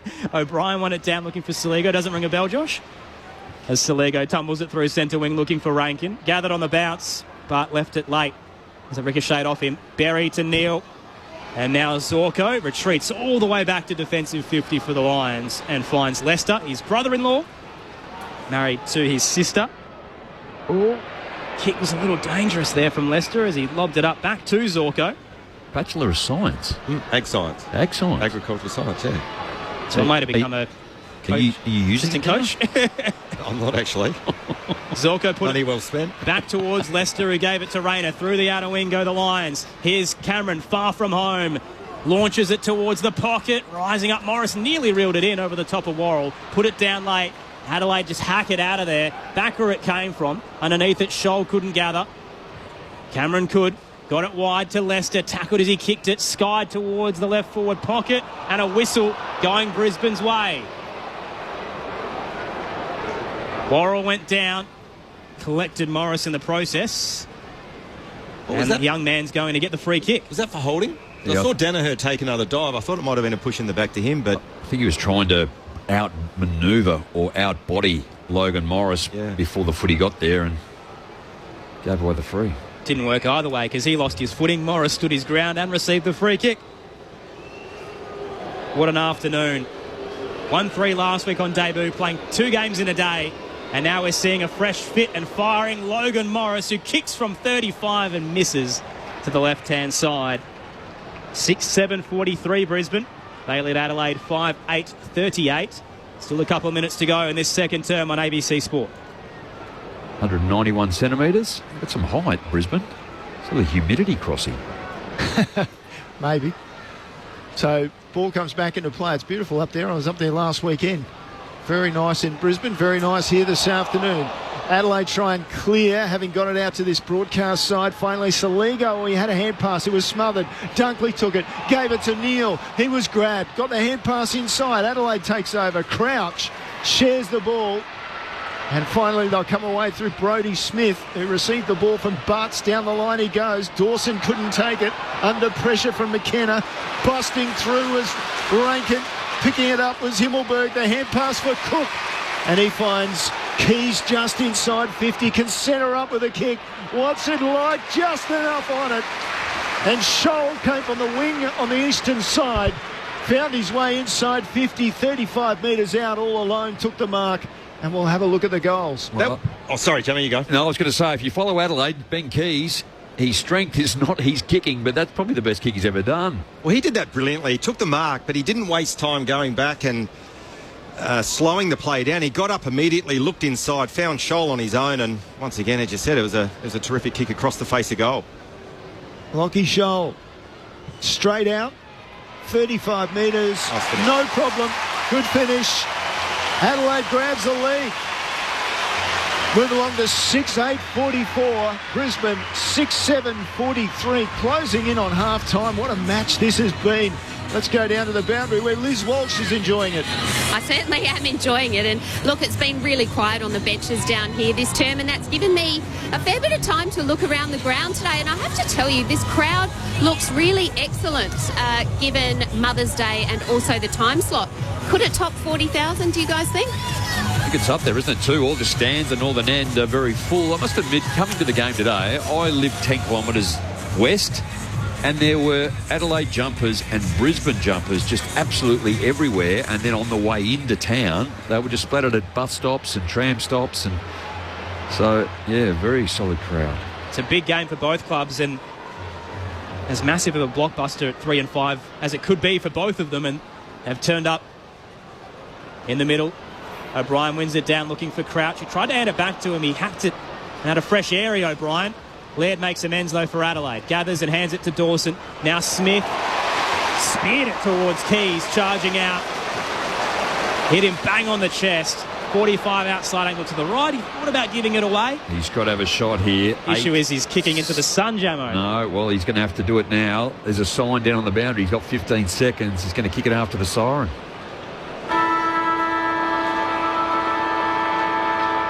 Tough task for Ben Keys. Had 2 last year against the Lions. He kicks after the siren into the sun on the left. And just getting a fist to it for the minor score on the line. Rising up was Harris Andrews. So it will be a behind. And that'll do us for the first half of football here at the Adelaide Oval. A 2-point lead to the home side after they trailed by 3 at quarter time. 6-9-45 to Brisbane's 6-7-43. The goal scorers at the major break for the Crows, all individual: Scholl, Himmelberg, Fogarty, Rankin, Walker and Rochelle. For the Lions, 2 to Morris in his second game, 2 to Archie on return from a hamstring injury, and singles to Cameron and Hitwood. The text line 0437 774 774 if you'd like to get in touch. Aaron Bryans, Neil Cross, Rod Jamieson, Josh Franco and Liz Walsh watching on. We'll get into some news around the other codes and what happened earlier today with Collingwood's win over West Coast after the ABC newsroom. But just want to quickly get into some news out of the MRO. So Jack Scrimshaw has been cited for rough conduct on Liam Stocker out of the Hawthorn-St Kilda game and has been offered a 1-match ban. So for the Hawks fans, I could be losing a key pillar in your defence there in Jack Scrimshaw. Jamo, Josh, half-time here at the Adelaide Oval. And a seesawing affair. What have you made of it? Just watching the coaches go off, and the great basketball legend Phil Smythe, who sits in the box and does a lot for Brisbane, just walking across. But Josh, he also appointed the coach that's sitting in the Adelaide box too as part of the committee. So he's been in both camps and he's got a wealth of knowledge to share with his background. But look, I just feel that Adelaide, again, have overused it in that first quarter, made it really hard for themselves. They do go in 2 points up, but again, the pressure that they're applying upon themselves, and now part of that would be due to Brisbane and the way that they are defending and making it hard and getting at Adelaide, but there's not a whole lot of run and carry. Their first option or instinct is to actually handball, but Josh called it out. You're just handballing to a teammate and deferring the pressure, and you can anticipate if they're not getting the ratio right, which is what Adelaide aren't doing at the moment. They've got 6 goals and all individual goal scorers, and they've missed probably 3 or 4 Monties in doing so, 6-9. And last week against Port Adelaide, it was their efficiency that really maintained the pressure on Port Adelaide, as well as their poor kicking up forward by Port too. So just a really sluggish start for the first half for Adelaide. Rory Laird going 17 disposals, continually just gets a whole lot of football. Probably the only thing there is he's got 7 kicks, 10 handballs and only going at 43%. He normally sits at the 70-80% ratio with his kicking efficiency. Saligo, doing a lot and continue to win the footy. Jordan Dawson, Matt Crouch has an impact when he comes on, but still a couple of players that have been really quiet for Adelaide. Ben Keys has only had the 8, probably had a little bit more of it in that latter part of that second quarter, but at the moment I'm pretty impressed with Brisbane with where they're at and the amount of injuries they currently had coming into this game. Absolutely, Jam, and we spoke about it pre-game. This was set up to be a real arm wrestle, and that's exactly what we've got. I thought from Brisbane's perspective, I said at the 10-minute mark of that second quarter, I thought Brisbane started to gain momentum. The inside 50s were reflective of that. Hitwood kicked a goal and then missed a couple of set shots, and Adelaide were able to wrestle that momentum back. But, we go into the halftime break 2 points up to Adelaide. It sets up to be an absolute cracking second half. But one of the areas of concern, I think if you're in the Adelaide, you talked about the kick-to-handball ratio, but the contested ball numbers as well. And it's not always the be-all and end-all, but they're plus 11 at the moment, Brisbane at half-time, and the Granville gets plus 6 at the moment as well. So that's an area, I reckon, of the game where Adelaide can tidy up just a little bit. But as we said, it's set up for a magnificent second half. Funny old game when you've got, two sides who are struggling to find their way towards finals, but it does feel like at their best, both of them have shown flashes of brilliance this afternoon, Jammer. Well, I think they both play a similar style. I mean, they've got quality in the midfield. They've both got two big ruckmans, predominantly the ruckman run and do most of the work. They've got the ability to be able to put Hipwood or Danaher in the ruck, so there's probably one area, Himmelberg the other end. Their run and rebound is Brisbane certainly probably have it in their favour in this particular first half of the game, whereas Adelaide haven't been able to get that run and overlap rebound. It's happened once or twice. There was an intercept where Jordan Dawson in the middle, and that ultimately ended up with Taylor Walker kicking a goal because they were able to get it down the back or over the back and have a 2-on-1 situation and kick the goal. But outside of that, Adelaide have just scrapped away. They're marking. They're not kicking the football well enough. They don't have enough marks around the ground to maintain possession. They certainly don't have enough inside 50 to have a shot. On the text line, Neil says, enjoying the call, love McCluggage. Is his nickname Carry On? I like that. Carry on. Very funny there from Neil. 0437 774. I'll get you, Butler. 774. It is Adelaide by 2 points at halftime, 6-9-45 to the Lions, 6-7-43. Rory Laird has 17 touches leading the way. Saligo 14 and Dawson 14 as well. Meanwhile for the Lions, Dane Zorko with 16, Jared Berry with 13, and Josh Dunkley and Lockie Neal with 12 each. And those kids that we've spoken about for Brisbane, their depth certainly being tested with 8 first-choice players out on the injury list. Logan Morris has 2 goals at half-time. Bruce Reville has 9 touches as well. So just continuing to find superstars, which is a great sign for the Brisbane Footy Club, considering that it's a high turnover that's come with some of the ageing players. But Harry Sharp's another one too, off the halfback line. He's only in his 12th game. Jasper Fletcher coming along quite nicely. So they've certainly got the depth, I think, to be able to compete over the next couple of years, which I think a lot of people were worried about and unsure what was to come after last week's carnage at the Q Clash. But yeah, they found a way. Well, sometimes you're forced to actually do it, aren't you? That's what I was going to say. Yeah, sometimes you are. And it's interesting when you look at, take North Melbourne as an example. If you're a young kid coming through the system and you go into the North Melbourne Footy Club, it's tough to actually impact. But if you're one of these young kids that come into the Brisbane, that come into a strong midfield, a well-established club in terms of culture and leadership and age and experience, then sort of just get swept along in the flow a bit and you can actually play your natural game. And that's what we're seeing here today. And as I said, Brisbane do have some quality youngsters coming through. Thoughts of All-Australian midfielder Josh Franco, Adelaide Crows premiership player Rod Jamieson as well. The text line 0437 774 774 if you'd like to get in touch. We'll run through some scores from around the country and recap what exactly happened at the Docklands today as Collingwood bowled over West Coast by 66 points. But for now, on ABC Radio, Sport Digital and the ABC Listen app, it's time to take the latest from the ABC Newsroom.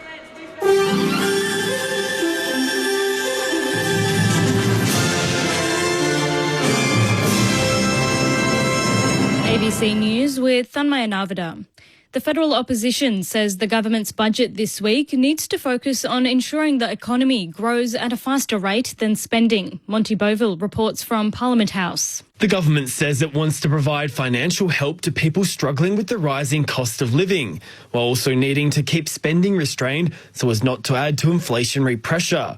Shadow Treasurer Angus Taylor says the most important test for the budget is if it brings down inflation. If we have another flop in this budget, Australians are going to pay a very, very high price. Treasurer Jim Chalmers says the budget will help push inflation down. A primary focus on inflation, but not a sole focus. Jim Chalmers hands down his third budget on Tuesday.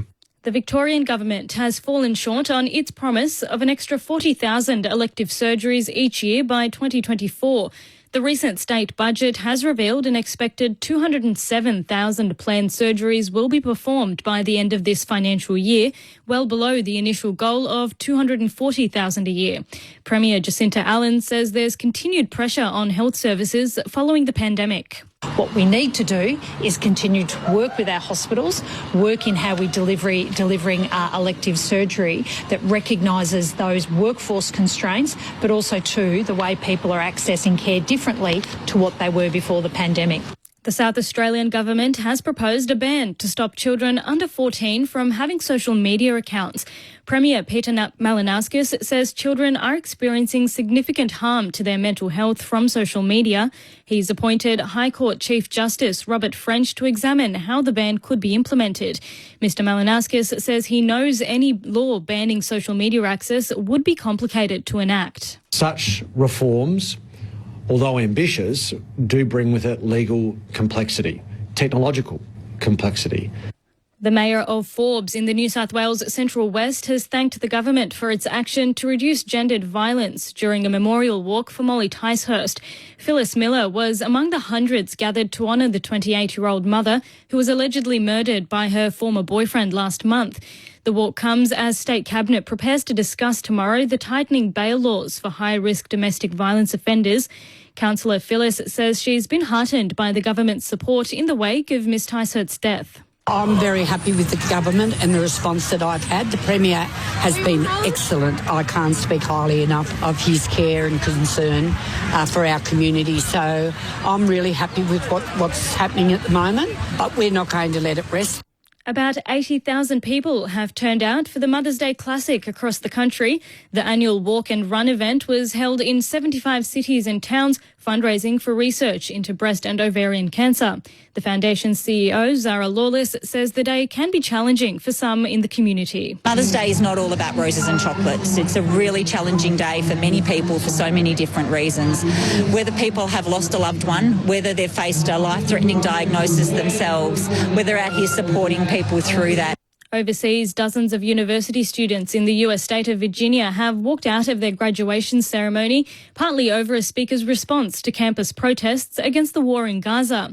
Social media posts show Virginia Commonwealth University students in caps and gowns leaving as Republican Governor Glenn Youngkin speaks. Many student protesters in the US are demanding their schools financially cut ties from Israel. More than 2,000 have been arrested since mid-April. The Eurovision Song Competition is over for another year following a controversy-racked final. The BBC's Charlotte Gallagher reports. Welcome to the show, let everybody know I'm done playing the game. After one of the most chaotic and political Eurovisions ever, the Swiss entry Nemo has been crowned this year's winner. Their operatic and athletic performance wowed fans and the international juries. Israel's Eden Galan was booed by some in the arena, as was the presenter who delivered the Israeli jury vote. Competitors have also complained about the tense atmosphere backstage. This hasn't been the eccentric celebration of music it usually is. The European Broadcasting Union, who planned the event, may just be glad it's over. And in Super Netball, the Melbourne Vixens remain unbeaten this season after beating the New South Wales Swifts 61 goals to 59 in Sydney. The Vixens are second on the ladder behind the West Coast Fever, while the Swifts remain in fourth spot. You're up to date with the latest from ABC News. For more at any time, you can download the ABC Listen app. Patrick Stack here from ABC Sport Daily. If you like sport, sort of everyone describes it in the Peloton as the most beautiful race, and it's the race where the real cyclists come. And great conversation. Unfortunately for Jason Demetrio, I don't think South Sydney had much of another option but to pull the trigger. Then I think you'll love ABC Sport Daily. They've actually got statistics to show that he literally does try and hit most of his deliveries for 4 or 6. So it's the kind of hitting that feels very next generation. ABC Sport Daily. Get it on the Listen app. This is ABC Sports coverage of the 2024 AFL season. Every match on the ABC Listen app. Look for the AFL button. Adelaide's turned it over again and they've got it through Rankin. Hand pass wide for Rochelle. Should kick it from there, 20 out. Rochelle has the goal.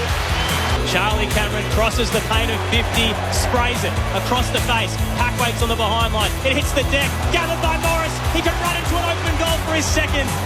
Lucky Logan has been given 2 gifts this afternoon, and in his second game he's starting to find some form. Brisbane's back in front, sent it into the 50. Keane was in the hole and nearly took the mark as a holding free kick going Brisbane's way. He needs this as well. Goalless in the last 3. Eric Hitwood His spot in the side being questioned. He loads up on the left. That'll silence the critics. He's just inside 50, can set her up with a kick. Watson Light just enough on it. And Scholl came from the wing on the eastern side. Found his way inside 50, 35 metres out all alone, took the mark. Lockie Scholl straight out, 35 metres, no problem, good finish. Adelaide grabs the lead. The 2024 AFL Premiership season. On your radio. ABC Sport Digital. And on the ABC Listen app. Cracking contest to wrap up round 9 here at the Adelaide Oval. It is the Crows by 2 points, leading Brisbane 6-9-45 to 6-7-43. Aaron Bryant's calling the action alongside Neil Cross and your experts. Crows Premiership player Rod Jamieson and 3-time Showdown medalist Josh Franco. Sunday footy on ABC Sport as part of this Mother's Day doubleheader.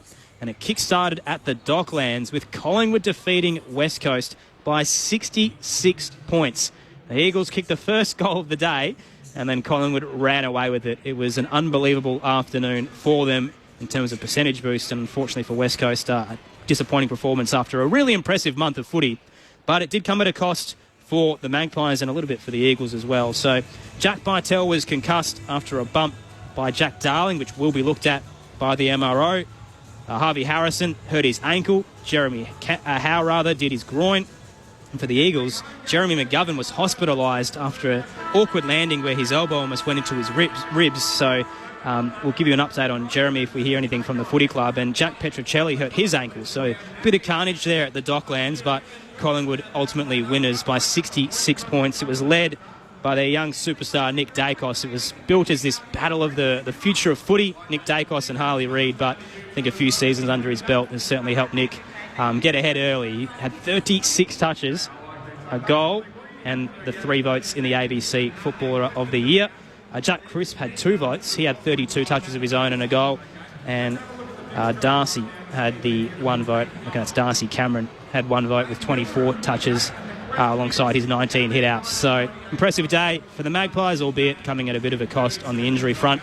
In the NRL today, we've had a couple of games. So, the Roosters defeated the Warriors by 20 points, 38-18. And at the moment, the Titans lead the Cowboys at the 55-minute mark, 20-0.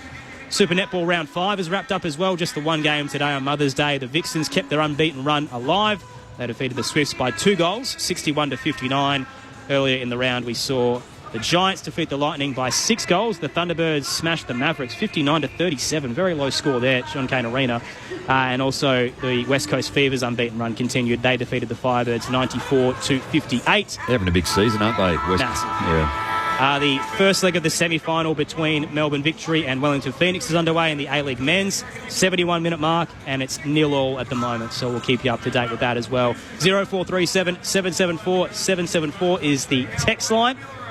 And Josh, you're just having a look at the debutant Shadow Brain's siblings. We mentioned this in the pre-game. He's one of 13 Brain children. He's the sub today, so we'll see him later this afternoon. I'm very excited for it because I spent all week working on my brain puns. But what are you seeing there? Oh, well, they've got the list of his siblings. All the names. Looks like a footy team. There's some odd names to join Shadow there as well. So we've got, Forrest.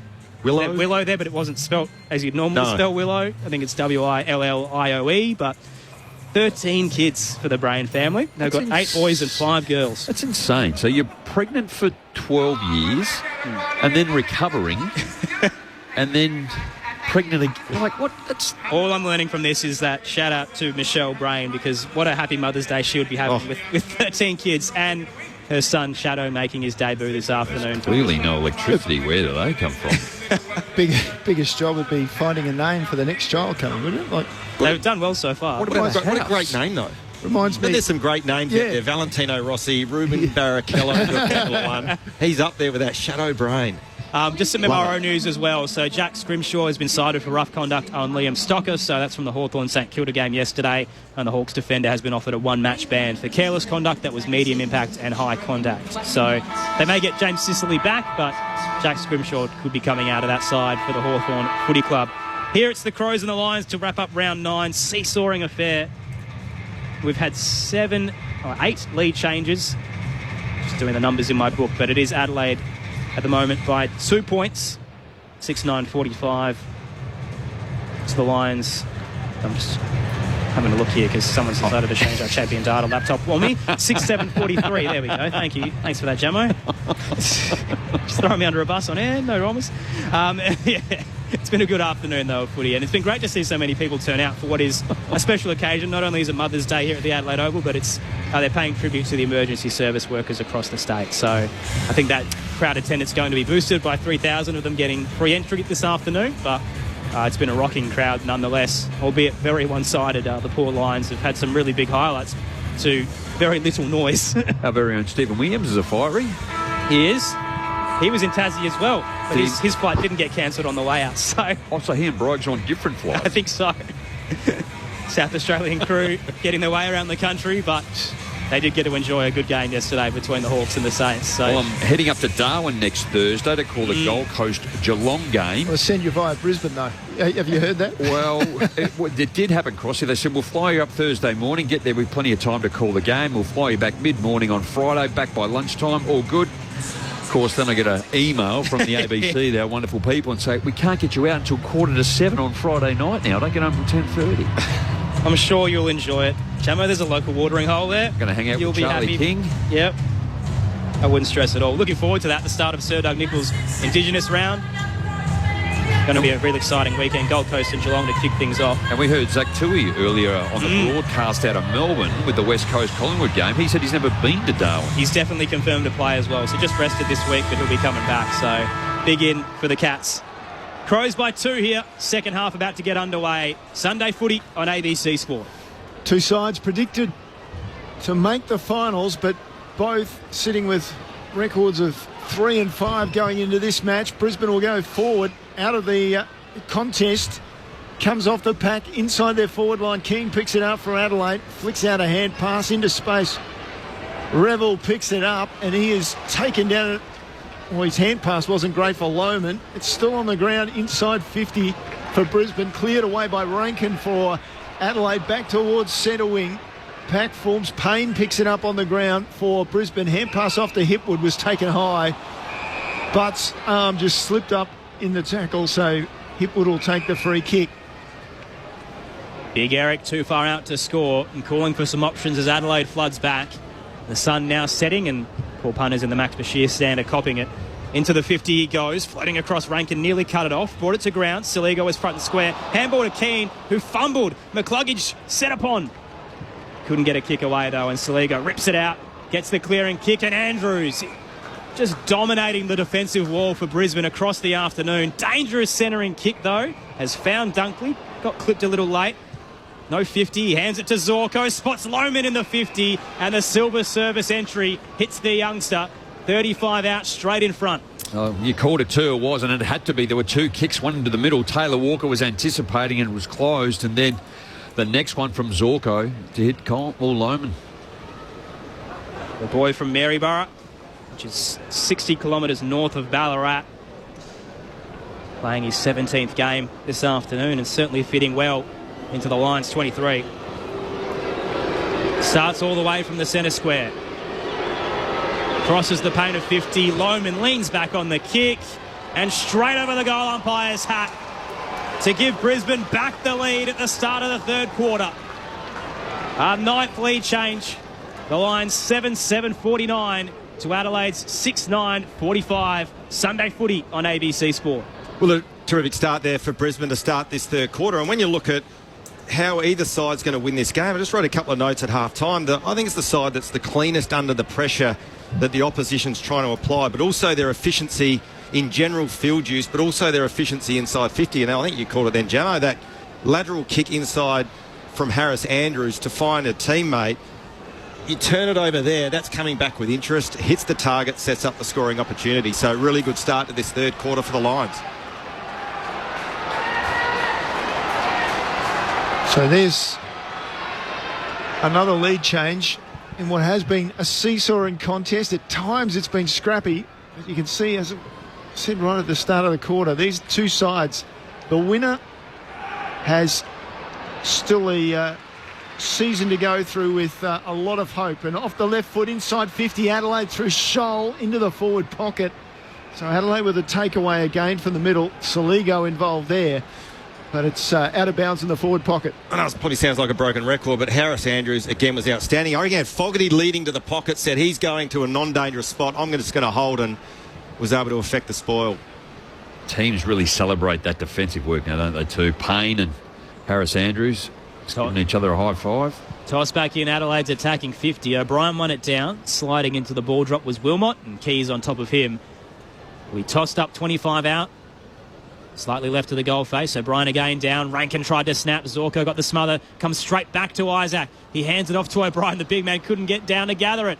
Laird jumps on top of the footy. Dunkley on top of him. And the umpire will call for another ball up. Lions by 4 points at the moment. Rory O'Brien's had a few mares today, hasn't he? On that occasion, I think you called it. He did fumble the ball. He's had a couple of drop marks as well.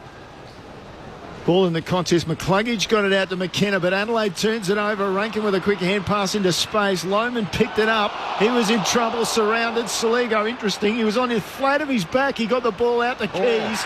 Umpire called play on as Worrell's taken forward in a tackle. He's down with a shoulder, I'm sure. Ball into the middle of play. It's picked up by Hinge for Adelaide. He goes wide, looking for the pass for Rochelle. Tries to get away from one successfully. Inboard with a kick, but Big McInerney picks it up. Worrell's still down, and he has stayed down out there. Is it arm or groin? Groin. Meanwhile, there's some massive news downstairs. Liz Walsh at the benches. Yeah, that's exactly right. The Crows have actually activated their sub at half-time, subbing in Luke Nankervis for Dan Curtin. And now, of course, Worrell is down, and they'll be one down on the bench. Huge news for Adelaide. He doesn't look at a good way, does he? It's a shoulder. Shoulder, is it? Can't put any weight. No. In fact, it might even be his wrist, I think, the way he's cradling it.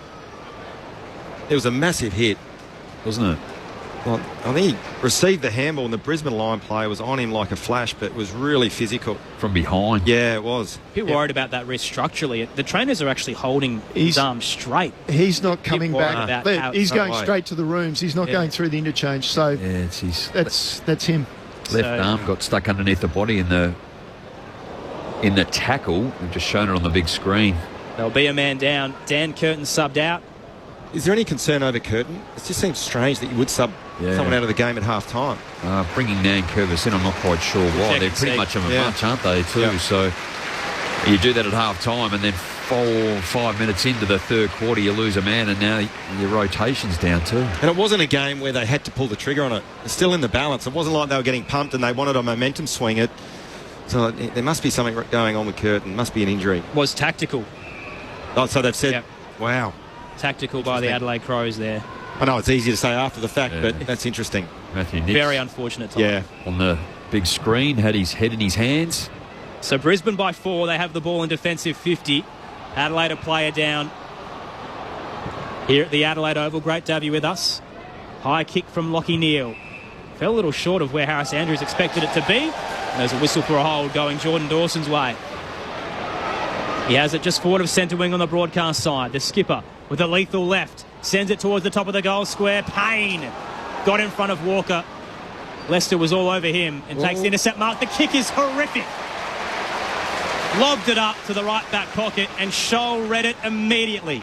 Cuts it off, takes the mark, 25 out, tight angle. I didn't actually mind it. His game today, Gemma. We saw in I think it was the second quarter, where he ran back really courageously with the flight of the ball. He's had 12 disposals. He's kicking at 63% and 6 marks. Lining up for his second. Yeah, normally pretty good in defence. He's a good size, 197, big, strong lad. That was a poor option too, and it had to be spot on. Contract year for Lockie Scholl. Comes in, kicks from 45. It was wayward when the minute it went left his boot and threw for a minor score on the right-hand side. They reduced the deficit to 3 now. So Brisbane 7-7-49, Adelaide 6-10-46. So Brisbane at the back through Andrews. Just keeps it short into that left back pocket. So look at this kick. Zorko into the corridor, dangerous, doesn't quite get away with it. Saligo picks it up for Adelaide off the hands, and then to Dawson, who never misses. And that time leading up Fogarty. Easiest of marks. That's the kick you've been talking about all day, Josh. Yeah. Too. Like if you are deep, like Zorko was then in the back pocket for Brisbane, he's actually just tried to bullet past someone at centre half back just inside the square, and the kick wasn't good enough. Well, it's interesting too. Brisbane don't generally play that aggressive brand of footy, and he just tried to manufacture it, didn't he? Just wasn't the kick. In Fogarty's hands. And Fogarty's hands are normally pretty safe, and they are this time. So Adelaide snatches back the lead by 3 points. 7-10-52 plays 7-7-49. And we've travelled through 8 minutes in this third term at the Adelaide Oval. Well, Gemma, we've caught a lot of the Port Adelaide games this year, and that's their MO, isn't it? That's the way that Port Adelaide want to play. And as I said, we don't often see that from Brisbane. And you always roll the dice if you're trying to manufacture it and force it back through the corridor, particularly off the back of the square, about 60 to 70 metres out from your goal or from your opposition's goal. Then you turn it over there, you just leave yourself wide open, as Brisbane did on that occasion. And interestingly enough, when Zorko, as soon as it left his boot, he had his head in his hands. He knew that he had caused that turnover, and be disappointed with that effort. Crows by 3. Straight bounce in the middle. O'Brien fell over. McInerney took it and jammed it towards the 50. Bouncing ball. Keane's there to slap it to Hinge for the Crows. On the left, chips it up towards left half back and finds Scholl. Tight on the boundary line in front of the Gavin Wanganeen stand. Lockie Scholl. He's had a good day. Been really good. Heads down the line. Short pass finds Keys. Looking for options. Brisbane zoned off ahead of him. Keys will keep it low and hard as he flirts with the boundary line straight to Berry. Walker was outnumbered, and Payne kept him down as Berry cut it off. There's other options available there, Aaron, too, and he goes to a 2-on-1. Berry for Brisbane. Pops it in the Danaher direction. Rising up late was hit with big fist straight to Scholl. Adelaide get the ball back, and his kick is a turnover to Payne. Back and forth it goes through the outer wing, but it is Adelaide by 3 points. Payne drops it in short to Berry, hugging the boundary line out there on the eastern side. Adelaide have set their zone up superbly here. They just got nowhere to go other than long down the line. So that's what Berry does. Goes down the line. Hipwood tries to come across. Keane, middle of the pack, goes up for Adelaide, punches it across the line. So the Irishman in his 8th game for Adelaide. Of course, he retired, went back to Cork after playing 5 games for Collingwood. Now picked up this season by Adelaide, or last season by Adelaide. Hard to play footy in a jumpsuit, wouldn't it be over there? It'd be ridiculously cold. Toss back in. O'Brien won it down, found McCluggage, who handed it to Berry, and he did the old shoulder shrug on Saligo and has been rewarded with a high tackle free kick. So Berry gets away with one, sends it into the attacking 50. Danaher rises, couldn't bring it down. Dawson got a hand in, rolls towards Scholl. Zorko on Dunkley behind him, who lays the tackle on the Payne of 50. And the umpire says, ball up. Just forward to centre-half. He thought about it. He didn't. He certainly did, the umpire. So just outside the lines, attacking 50, the left-hand side of your radio dial. O'Brien wins it down, tries to do his own crumb work as well. Had 3 to beat and just powdered it straight to McCluggage. Tunnel ball handball through the legs of Keys, straight towards Sharp, who got it to Zorko. He's crunched by a couple. And Rochelle will linger to hold things up. Closer towards the attacking edge of the square on the outer side. Brisbane down by 3, but in their attacking half. Ball goes up. Umpire spots a free kick in the ruck contest. O'Brien says, what, me? And the umpire says, no. Give it to McInerney. So the big O lumbers off to his right. Hooks the ball into that scoreboard pocket at the front. Rayner just had the position, went up off 2 feet, and nobody came over the top to knock it away. And he'll have a look at the goal face. Big, strong lad, isn't he, too? Big hips. Just put his body under it, as you call, Crossy, too. But in the end, he was in front. There were 3 or 4 defenders plus Danaher there in the back, and they just couldn't get it away from him.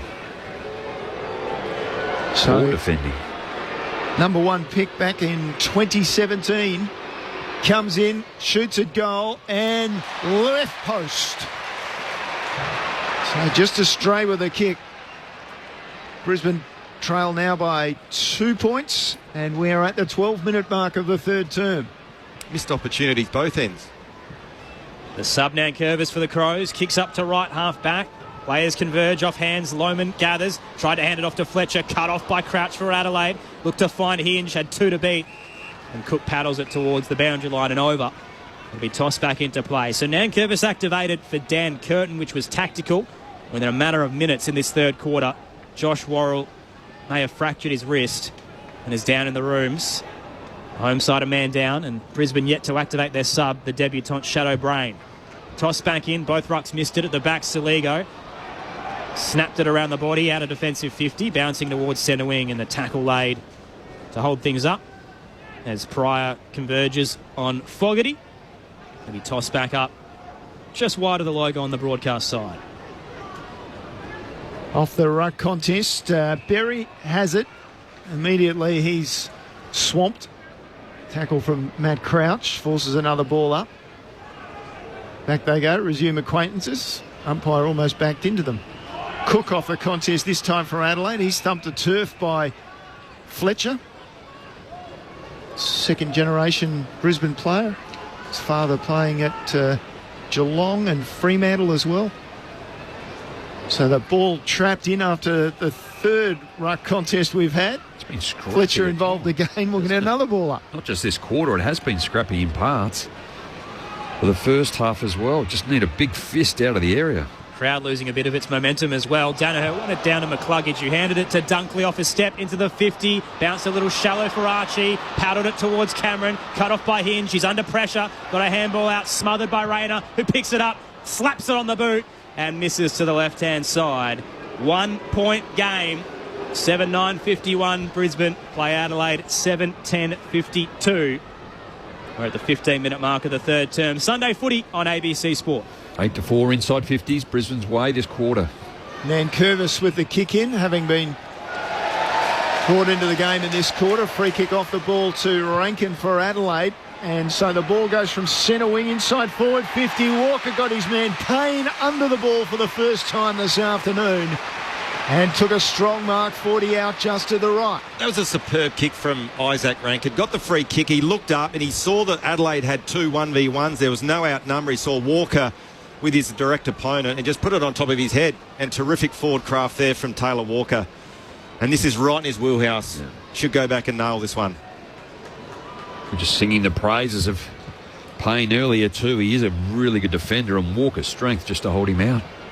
So Walker comes in from outside 50, just one step inside 50, and one boot and one goal for Walker. 2 for the afternoon. Adelaide 8-10-58, Brisbane 7-9-51 on ABC Sport after 16 minutes of the third term. It was probably against momentum. I think you just mentioned, Jamo, the inside 50s. Brisbane now, it's 8-5 their way this quarter. Brisbane at the moment dominating the clearances. They're +4, so it's 6-2 in favour of the Lions in this third quarter. But against the flow, as we just mentioned, terrific forward craft there from the big Texan, and goes back and nails the goal. Beautiful kick. 34 years old, 268 game and 626 goals.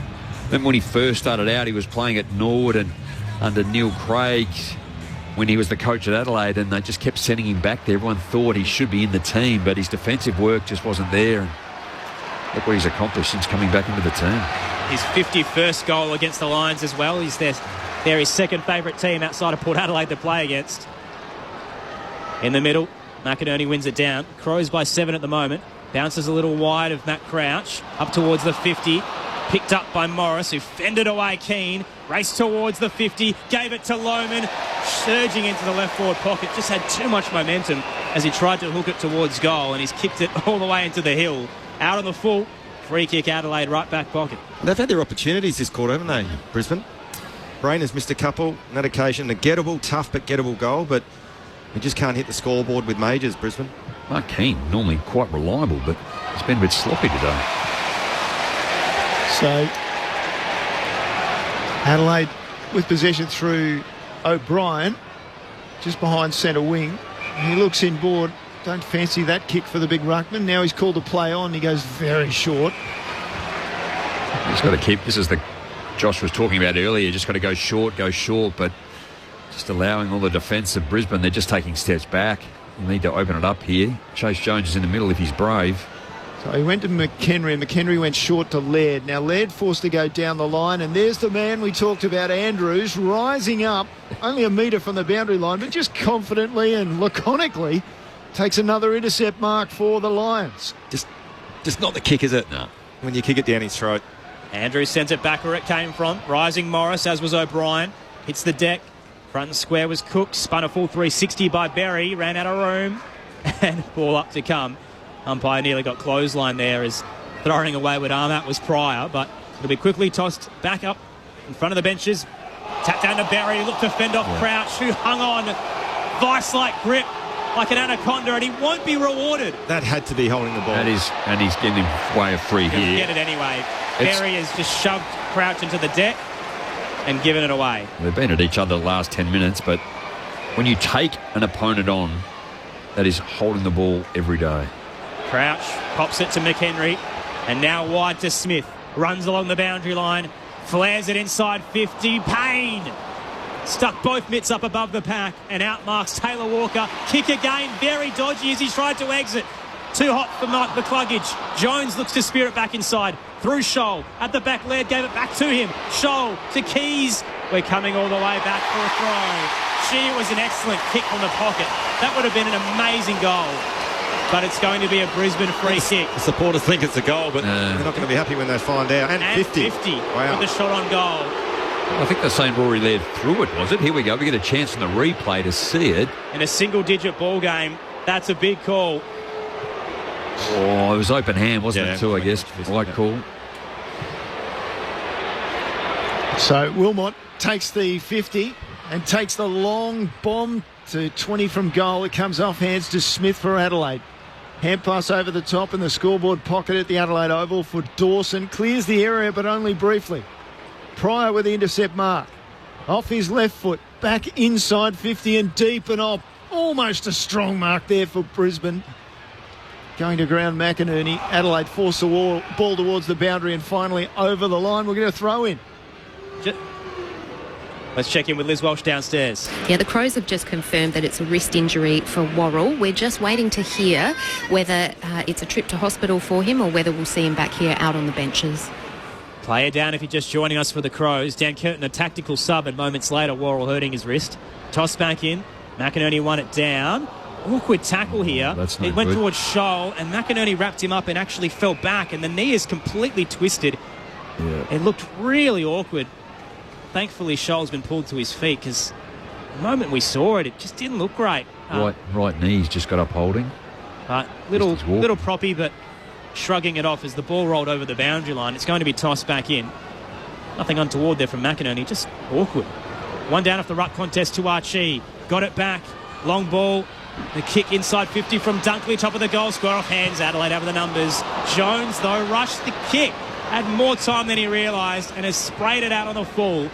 Free kick to Brisbane, left half forward with the second gamer, Bruce Reville. He was trying to go for just length, wasn't it? Just to get it out. There was no one really to kick to. He wanted it far out of the 50. Out of Papua New Guinea, Reville darts it to the top of the goal square. Lohman launched, couldn't reel it in. Cameron at the back, hands it to Berry. Snaps from 20, misses. Minus score on the right-hand side.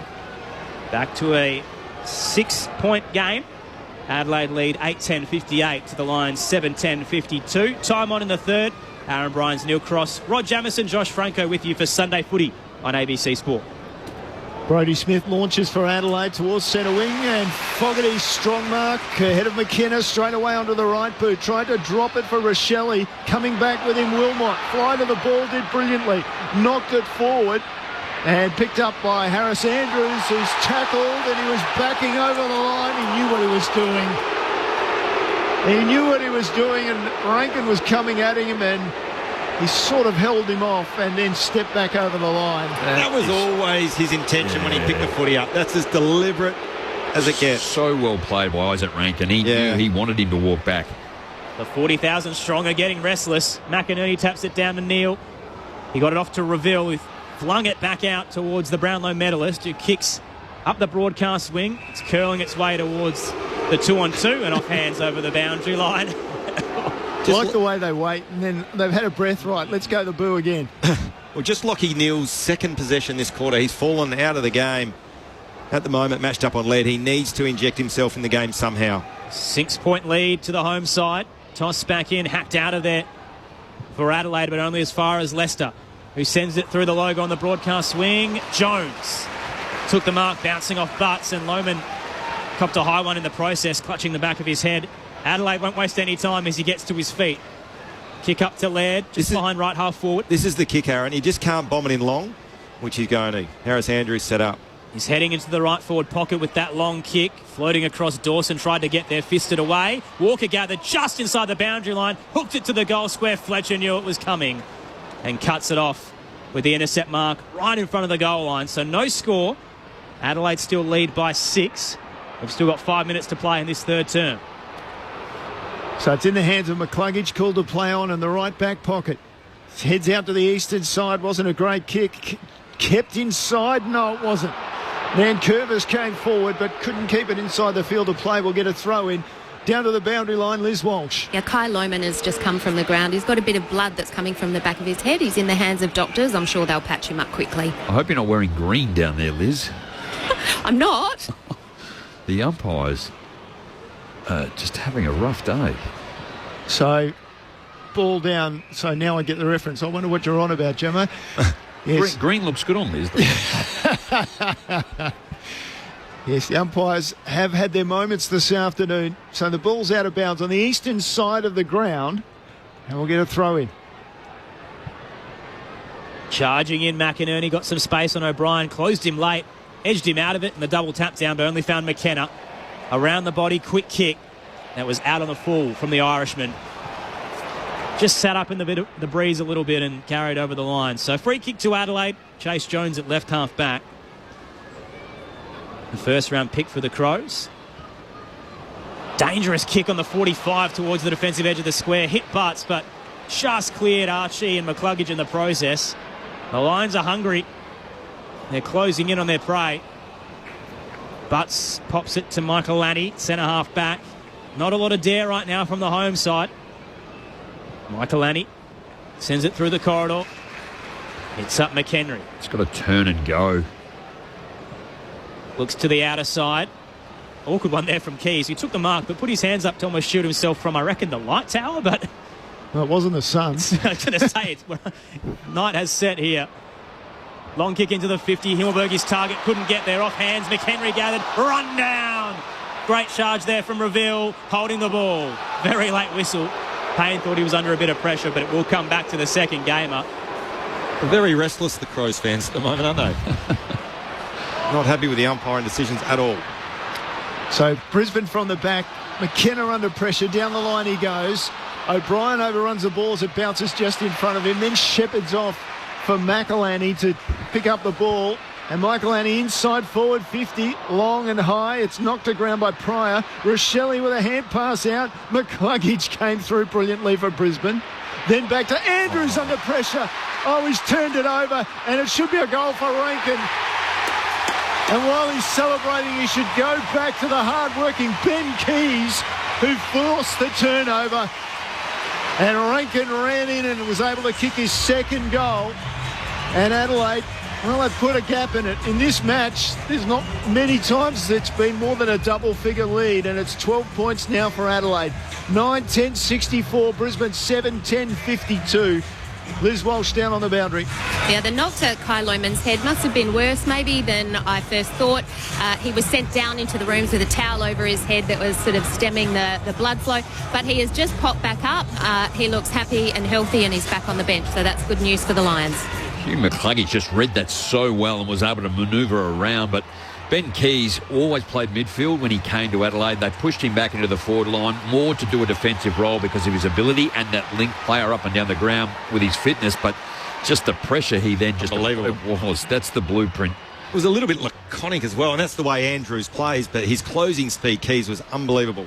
Thoughts of Rod Jamison, Josh Franco, 2-goal lead of the Crows, and they're trying to get the exit here. They'll receive a free kick anyway. Crouch gave it to Rankin, was held by McCluggage. He releases Saligo. Long ball towards the 50. Rising up Himmelberg. Couldn't bring it down. McKenna wrapped up at the ball drop. McHenry all over him. And it'll be tossed into the air 40 out, straight in front, inside Adelaide's attacking 50. Matty Crouch, Lockie Neal going at it. Cost up. McInerney won it down. Keys bowled over the umpire. Ball went past them. At the back was Rankin. Towed it towards the goal square. And cutting it off was McKenna, who's wrapped up in another tackle. Bit feisty out there. A couple of push and shoves. These two sides understand what's on the line tonight. Both 3 and 5. O'Brien won it down. Straight to Keys. Quick kick towards goal and across the face. Takes a bounce. And over the boundary line. It'll be tossed back in. Right forward pocket. Riverbank stand end. We don't see Lockie Neal lose his cool too often. He's only had the 3 disposals in this quarter. Getting a hard run with Matty Crouch. So, boundary umpire throws the ball back in. McInerney down the front, taken by Zorko, gave it back to Archie just to clear the area. Archie goes outside 50. Keane smothers the ball, but it bounced out from under his arms, and Rayner picked it up.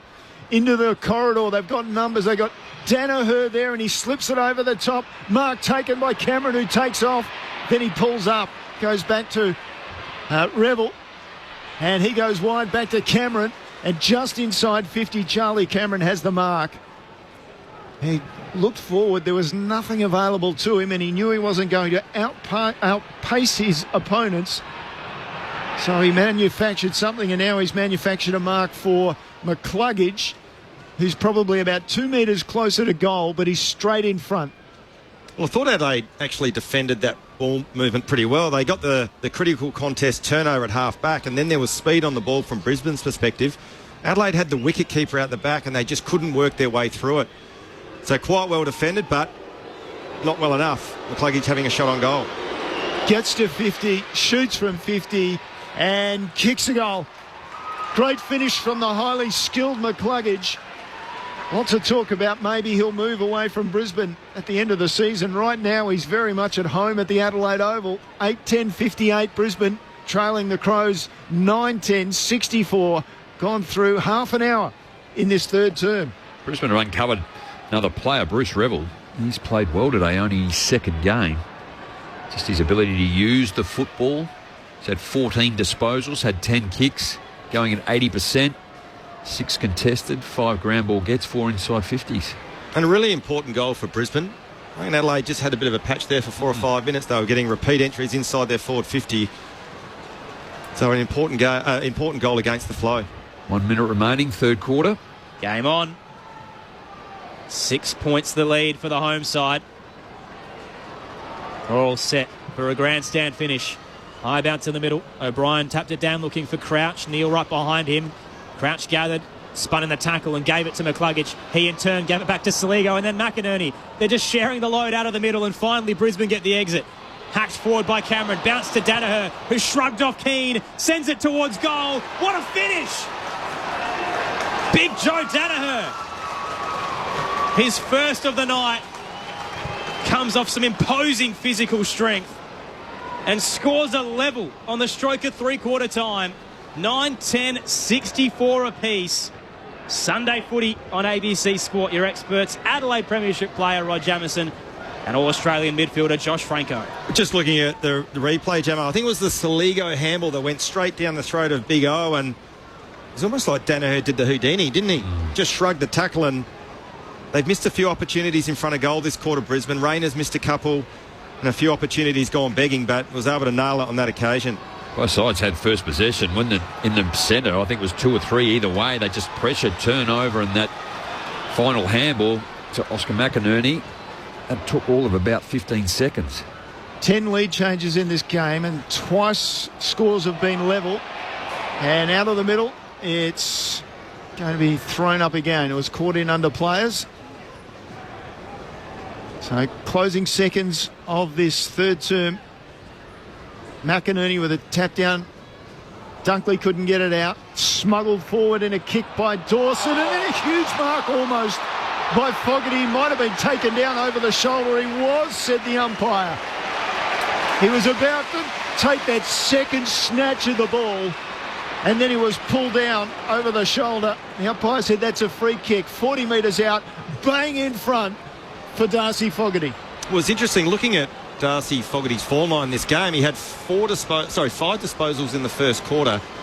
He's now lining up for his 8th disposal. So he's drifted in and out of the game a little bit, but just flew at the footy. Drew the free kick, puts the defenders under pressure and drew the free kick. Has a couple of goals. And his chance for a third, he sprays it well to the left and almost out on the full. In the end, it was a minor score, but that's enough to give Adelaide a lead at three-quarter time. 9-11-65 Adelaide. Brisbane 9-10-64. Sets us up for a thrilling finish. The goal scorers heading into the final change. For the Crows, 2 to Fogarty and Walker and Rankin. Singles to Rochelle, Himmelberg and Scholl. For the Lions, 2 to Archie and Morris. Singles to Lohmann, Danaher, McCluggage, Cameron and Pitwood. Wherever you are, don't go anywhere. Adelaide and Brisbane separated by a point on ABC Radio, Sport Digital and the ABC Listen app. This is Sunday Footy on ABC Sport. Coffee for Tony Armstrong. Extra hot almond latte, light on the froth. Yep, thanks, mate. Okay, so I like my coffee my way, just how I like my news. If you want to stay in the know your way, it's pretty easy. With the ABC News app or by heading straight to the ABC News website.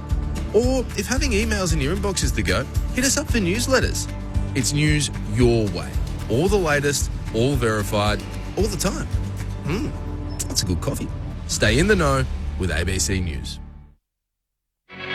This is ABC Sports coverage of the 2024 AFL season. Every match on the ABC Listen app. Look for the AFL button. He hands it to Zorko, spots Lohmann in the 50, and the silver service entry hits the youngster. 35 out, straight in front. Crosses the paint of 50. Lohmann leans back on the kick, and straight over the goal umpire's hat to give Brisbane back the lead at the start of the third quarter. Yeah, that's exactly right. The Crows have actually activated their sub at half-time, subbing in Luke Nankervis for Dan Curtin. And now, of course, Worrell is down and they'll be one down on the bench. Salido picks it up for Adelaide off the hands and then to Dawson, who never misses. And that time leading up Fogarty. Easiest of marks. And Fogarty's hands are normally pretty safe, and they are this time. So Adelaide snatches back the lead. Rankin for Adelaide. And so the ball goes from centre wing inside forward 50. Walker got his man Payne under the ball for the first time this afternoon. And took a strong mark, 40 out just to the right. From outside 50, just one step inside 50 and one boot and one goal for Walker. 2 for the afternoon. Then back to Andrews under pressure. Oh, he's turned it over and it should be a goal for Rankin. And while he's celebrating, he should go back to the hard-working Ben Keys, who forced the turnover. And Rankin ran in and was able to kick his second goal. Hacked forward by Cameron, bounced to Danaher, who shrugged off Keane, sends it towards goal. What a finish! Big Joe Danaher. His first of the night comes off some imposing physical strength. The 2024 AFL Premiership season. On your radio. ABC Sport Digital. And on the ABC Listen app. It's been an arm wrestle all night between these two finals hopefuls, and we've got the perfect finish to encapsulate it all. Adelaide leads by a point with a quarter to go.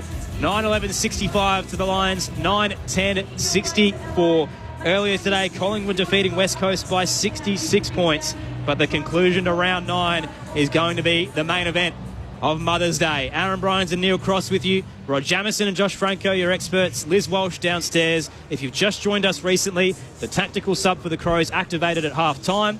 Dan Curtin out, Luke Nankervis in. And within a matter of minutes, Josh Worrell has hurt his wrist pretty significantly to the point where he is out of the game. Brisbane is yet to activate theirs, the debutant in Shadow Brain.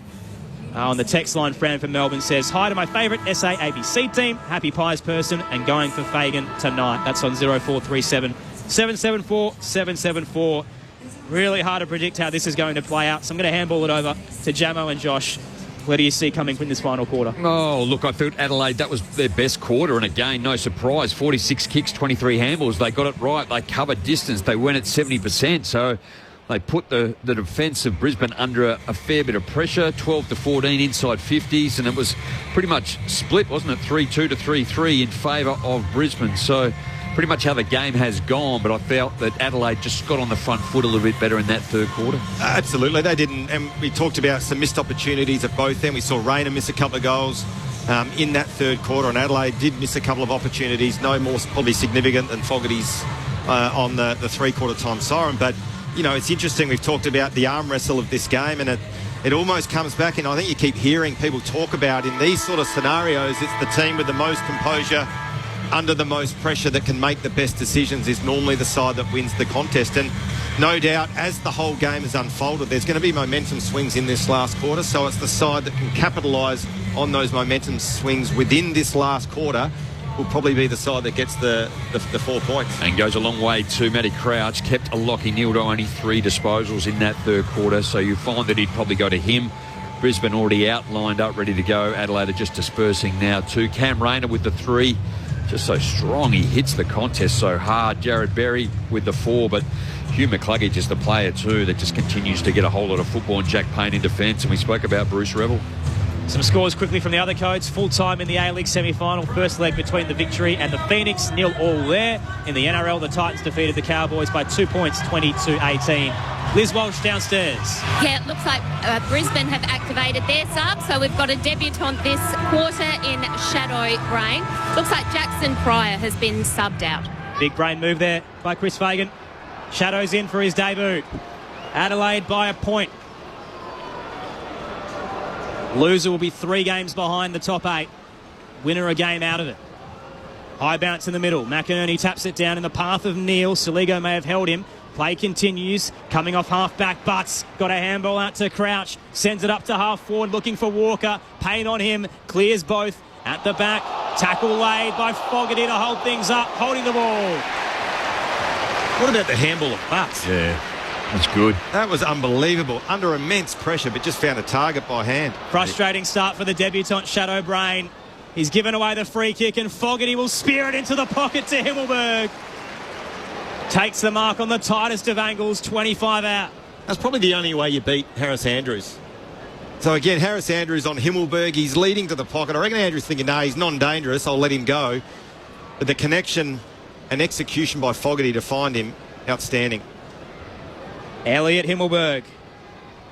A goal so far tonight. This would be special, and it's nowhere near anything like that. He's missed that by 30 metres. Out on the full comfortably. There'll be a free kick in front of the scoreboard for the Lions. So Adelaide up by a point. Early stages of the final term. And Shadow Brain as well. Turnover. McKenna chips short. And he got away with it in the end. And now this time he picks up the ball, goes wider and longer. And putting his head down and turning into the tackle was Dunkley, who receives a free kick for it. He did that superbly, Dunkley. Just turned into the oncoming traffic, the Adelaide player, and drew the free kick. Short to Zorko. So 60 from goal. Eastern side, half back. Brisbane now move it through, hand pass to McKenna. He goes long towards centre wing. Huge pack. Comes off to Archie, who virtually handed it to Lachie Neal. That's the first time he's seen the ball for a while. He was taken down in the tackle. No disposal coming out of that. Surrenders to the umpire for the ball up. O'Brien entangled with McInerney. Won it down for the Crows to Laird. Set upon by a couple of Lions. Trying to wrestle a handball out of there. But can't break free. We'll get another ball up. I think it was Dane Zorko, the exit from back 50, nearly turned it over. As we saw, he did that in the third quarter, so he's breathing a sigh of relief. Adelaide by a point. O'Brien took it out of the ruck and hacked it towards the boundary line on the outer side, and Neal is happy to escort it over in front of the Max Bashir stand. Liz Walsh downstairs. Yeah, just a couple of confirmations from the two clubs down here. Firstly, that Jackson Pryor for Brisbane was subbed out tactically, and also for the Crows that Josh Worrell has a suspected broken wrist. Unfortunate for the young man who's made great strides this season. Out of the ruck contest, it's long from Fletcher, inside forward line for Brisbane. Lohman off the pack, got it, released a hand pass, knocked out by Hipwood towards Danaher. Interesting fend off that he tried, and then Smith came across as he handballed it out, and Smith belted it over the boundary line, and the umpire said insufficient intent. Well, I thought that was a contest, but apparently not. So Smith pinched. Cameron has the ball hard against the boundary line, of course. And from the forward pocket, Cameron, the former Crow, can punish his old side. Crowd not happy.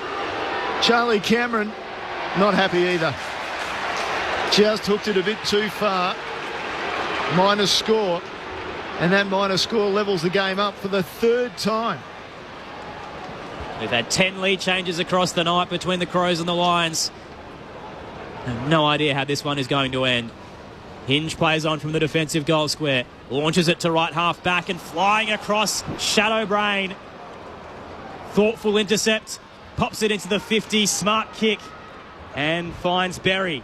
That was brilliant. He plays on quickly, Berry. Opens the angle from 55. It's a booming kick to the goal line. And it clears the defenders waiting. Goal umpire hesitates and finally signals a major. That is a monster kick from Berry. And Brisbane are in front for the first time since the 2-minute mark of the third term. 10-11-71 to the Crows, 9-11-65. And the visitors are up in the final term. What about the composure and execution of the debutant, Shadow Brain? Just took that contested mark, didn't panic, didn't blaze, just lowered the eyes coming inside forward 50 and found a beautiful little connection. And well played. Outbodied Darcy Fogarty too to win that football, and then you're right, his execution was good. But Mark Keane on the line was suggesting to the goal umpire that he might have touched that. Didn't really give a real fight after the umpire caught a goal, so they tried to block his way. Well, they do. Well, the goal umpire hesitated, I think, because he was going to say, I want to replay because he's complaining. And in the end, decided, no, the right thing to do is signal the goal and then we'll go on from there. And so we restarted in the middle. So clearly, on the review, it wasn't touched by the Adelaide defenders. We'll get a secondary ball up in the middle of the ground. Ball just tumbling towards this wing, but instead, out of the middle, Keane, or rather Butts had it, then lost it. Dunkley clears for Brisbane, inside forward 50. Ball comes off, hands to the front. Cameron tries to get through. Archie picks it up, gives it to Danaher with a look-away hand pass. Fletcher, back to Neil. Slipped the hand pass to Archie. From 30 out, Archie snaps a goal. Oh, what a move by Brisbane. Archie with his third. Brisbane has a 2-goal lead.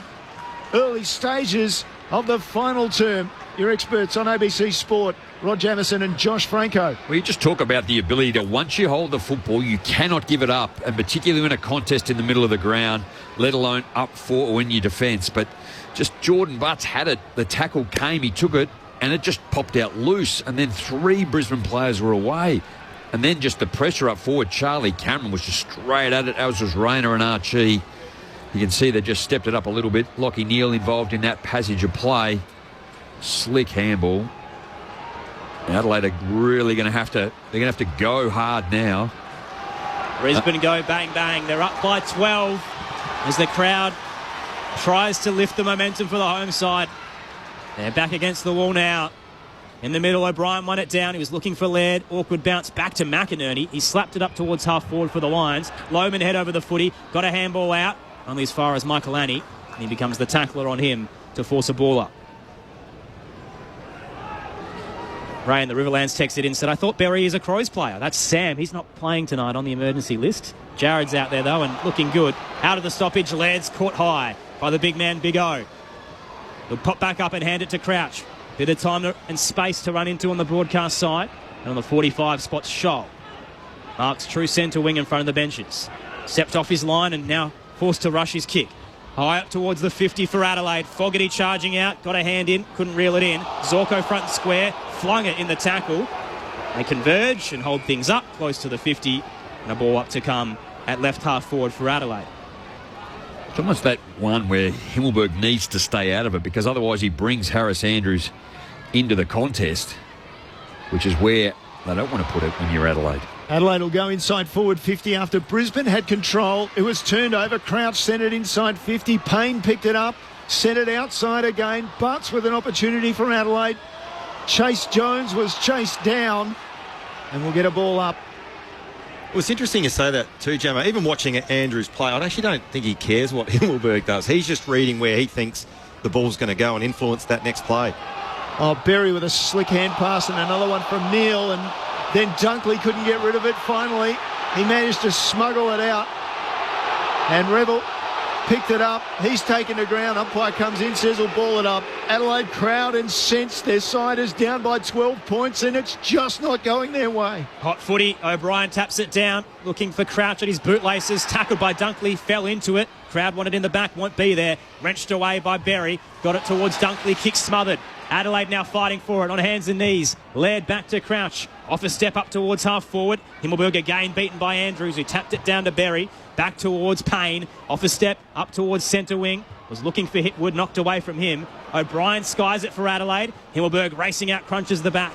Spills down towards Rayner, who darts and weaves his way around Rankin. And now looks to switch across half back. McHenry's closing. Got a fist on Sharp. There's a holding free kick going to Fletcher. I think these umpires might need security escort off the ground tonight. Brisbane ball across half back. They're up by 12. Crows fans filthy. Andrews with the ball. Wider he goes to McCluggage near the interchange gates down the line. And he just got it there to Revel. Liked his game. Yeah, he's been really good. Yep. So Revel, he plays on. He's taken high in the tackle. And now the umpire calls play on. I don't know if that was advantage. Brisbane's got it in the hands of Danaher, who received it from McCluggage. Forward hand pass to Berry. McCluggage outside. Inside 50 though, and he can't get control of the ball. Over the boundary line, 30 around from the goal face. Called it earlier in the match. Aaron Bryant's 40,000 in the house. You were only 278 out. I was a bit worried there. Geez, Hugh McCluggage's work rate just to get to the footy and then go again to become an option is. Tossed in, beat both rucks at the back. Saligo dropped it in the Dunkley tackle. Lohman swarmed onto the footy and Smith on top of him. We'll get a ball up, 45 out. Just to clarify, so 40,278, the official crowd number. O'Brien wins it down to Crouch. Overhead handball to Saligo and they'll get out of dodge. Kicks it out of defensive 50. Crushed. Sitting underneath it was Zorko and Himmelberg collided with him. Just a steam train. And the former skipper pops up. Takes his free kick. Zorko into the 50. Slipped through McInerney at the back. Hitwood. No look. Handball off to McCluggage. Tight angle. Skittles it towards goal. Doesn't quite get the bounce he wanted. And rolls through for a minor score on the left-hand side. Brisbane by 13. Behind post.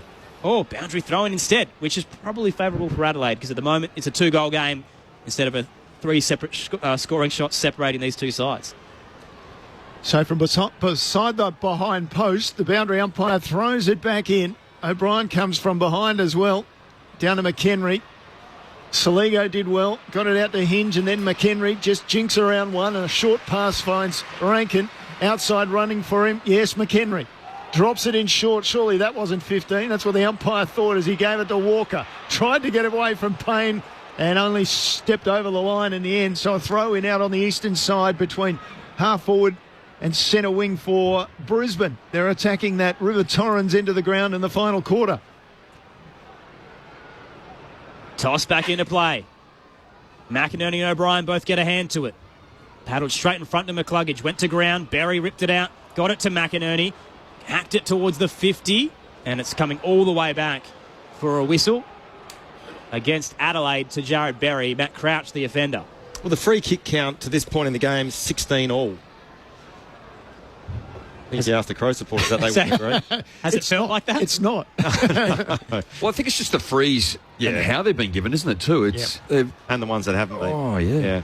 Berry's got Lester riding shotgun. Hands it off to him. Long ball into the 50. Rising up was Rayner. Couldn't reel it in at the back. Gathers, though, at his toes. Caught in the tackle as he popped back up by Jones. Spilled through. Hacked off the deck by Dunkley. The Lions are up by 3 goals. They're surging away from Adelaide in this final quarter. Something from nothing from Josh Dunkley for his first of the night. And you could hear a pin drop with the 40,000 in attendance. 12-11-83, plays 9-11-65 midway through the final term on ABC Sport. Well, just watching Chase Jones, he's remonstrating with the umpire. Looking at the replay, I must admit, Cam Rayner took the tackler on. He didn't dispose of it correctly, so he's probably got everything in his right to actually question the umpire. But what I reckon Adelaide have to be careful of right at this point in time, obviously the crowd's involved. They're not happy with the umpiring decisions. They can't get wrapped up and caught up in that emotion They've got to get back to playing footy because at the moment it's 3 goals the margin and they're coming from a fair way back currently. And the mids of Brisbane, they're the ones getting on top too. Berry's had 8, McCluggage has had 5, Dunkley's had 5, Lockie Neal's had the 3, Zorko off the halfback 3, but they're the players that have kicked goals. And caught in the middle, McCluggage. He'll turn over the ball to Dawson. Interesting, Adelaide coming into this match unchanged. Brisbane coming in with a lot of players on the injury list. Here's it off back of the pack. Himmelberg. Good reply. Rolls in the goal. The long kick went in.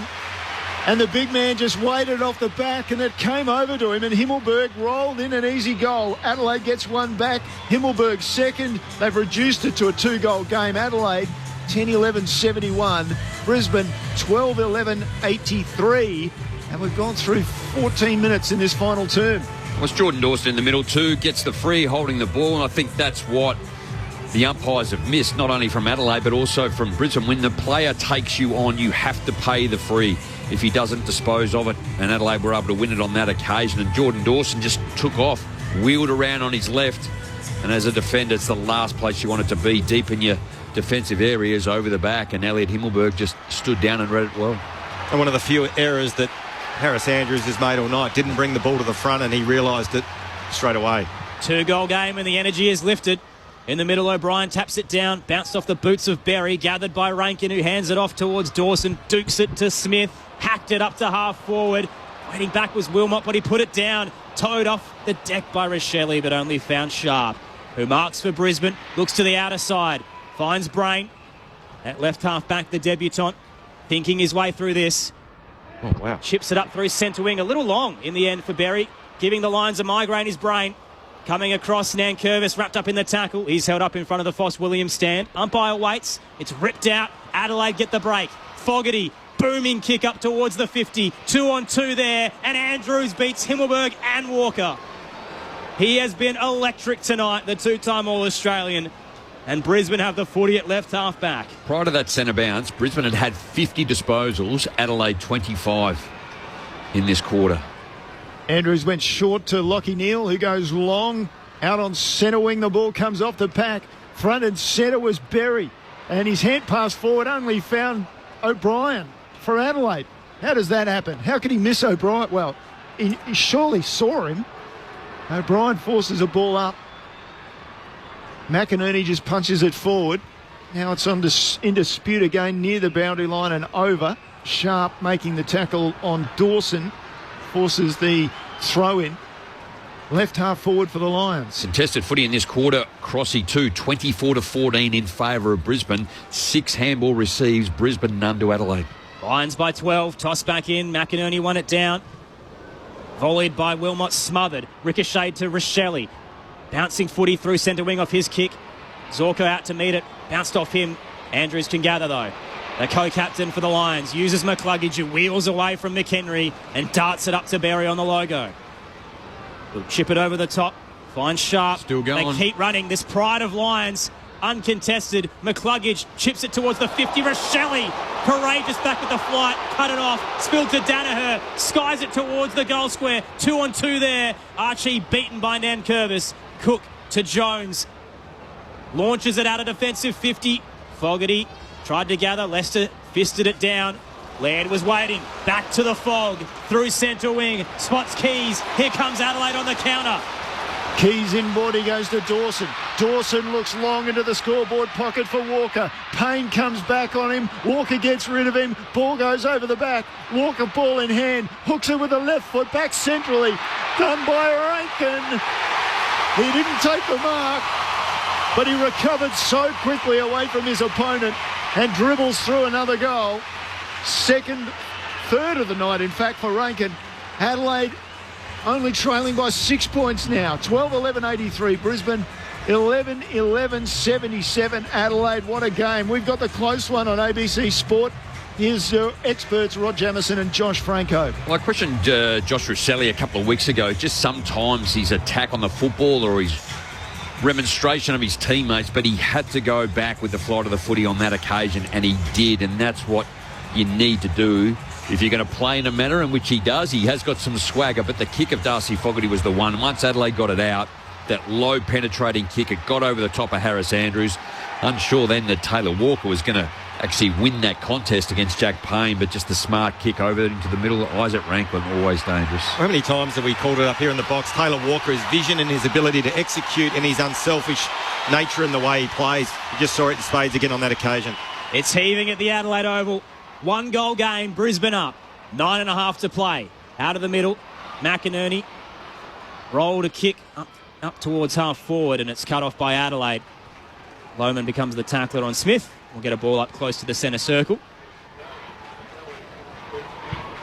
Toss back up. O'Brien down. Was looking for Laird. Caught one over the shoulder from Neal. Not paid. Berry rips it away. Kicks towards the 50. Errantly in the hole was keen on the bounce. Handball was too hot though for Nankervis. And when he does gather, he fumbles. Lohmann pounces. The line now wrapped up in a tackle. Crowd wanted ball, but there was no prior.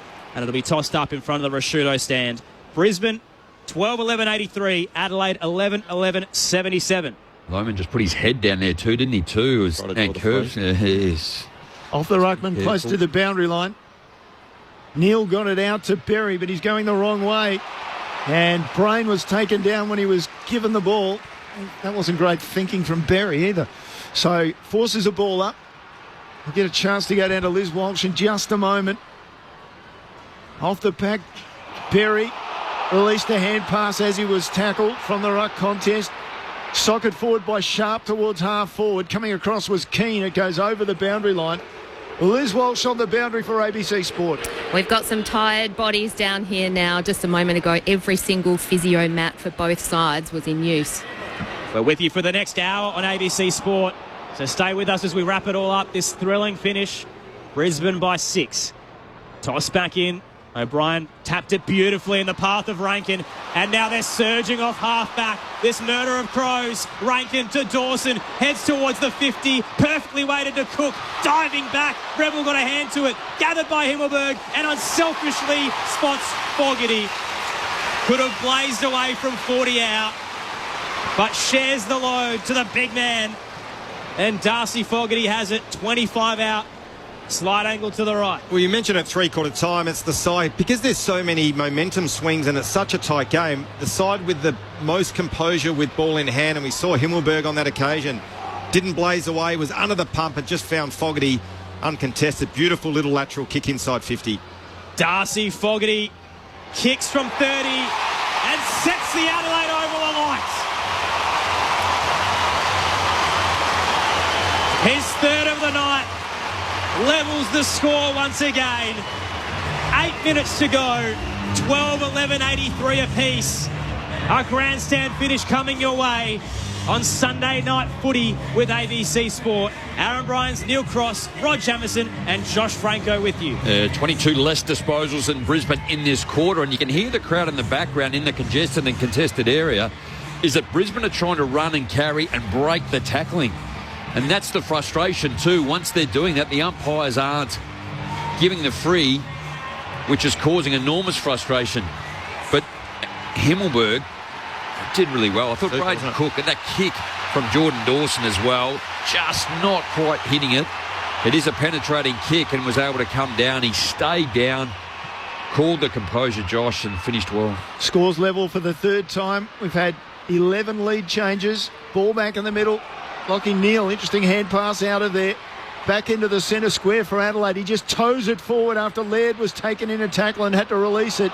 Keane tried to soccer it, only succeeded in putting it into row 5 of the spectators out there on the eastern side.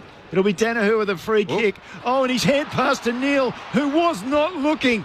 He managed to pick it up, gave it to Danaher. He's tackled immediately. Umpire calls play on. Chase Jones on the ground. He couldn't take it.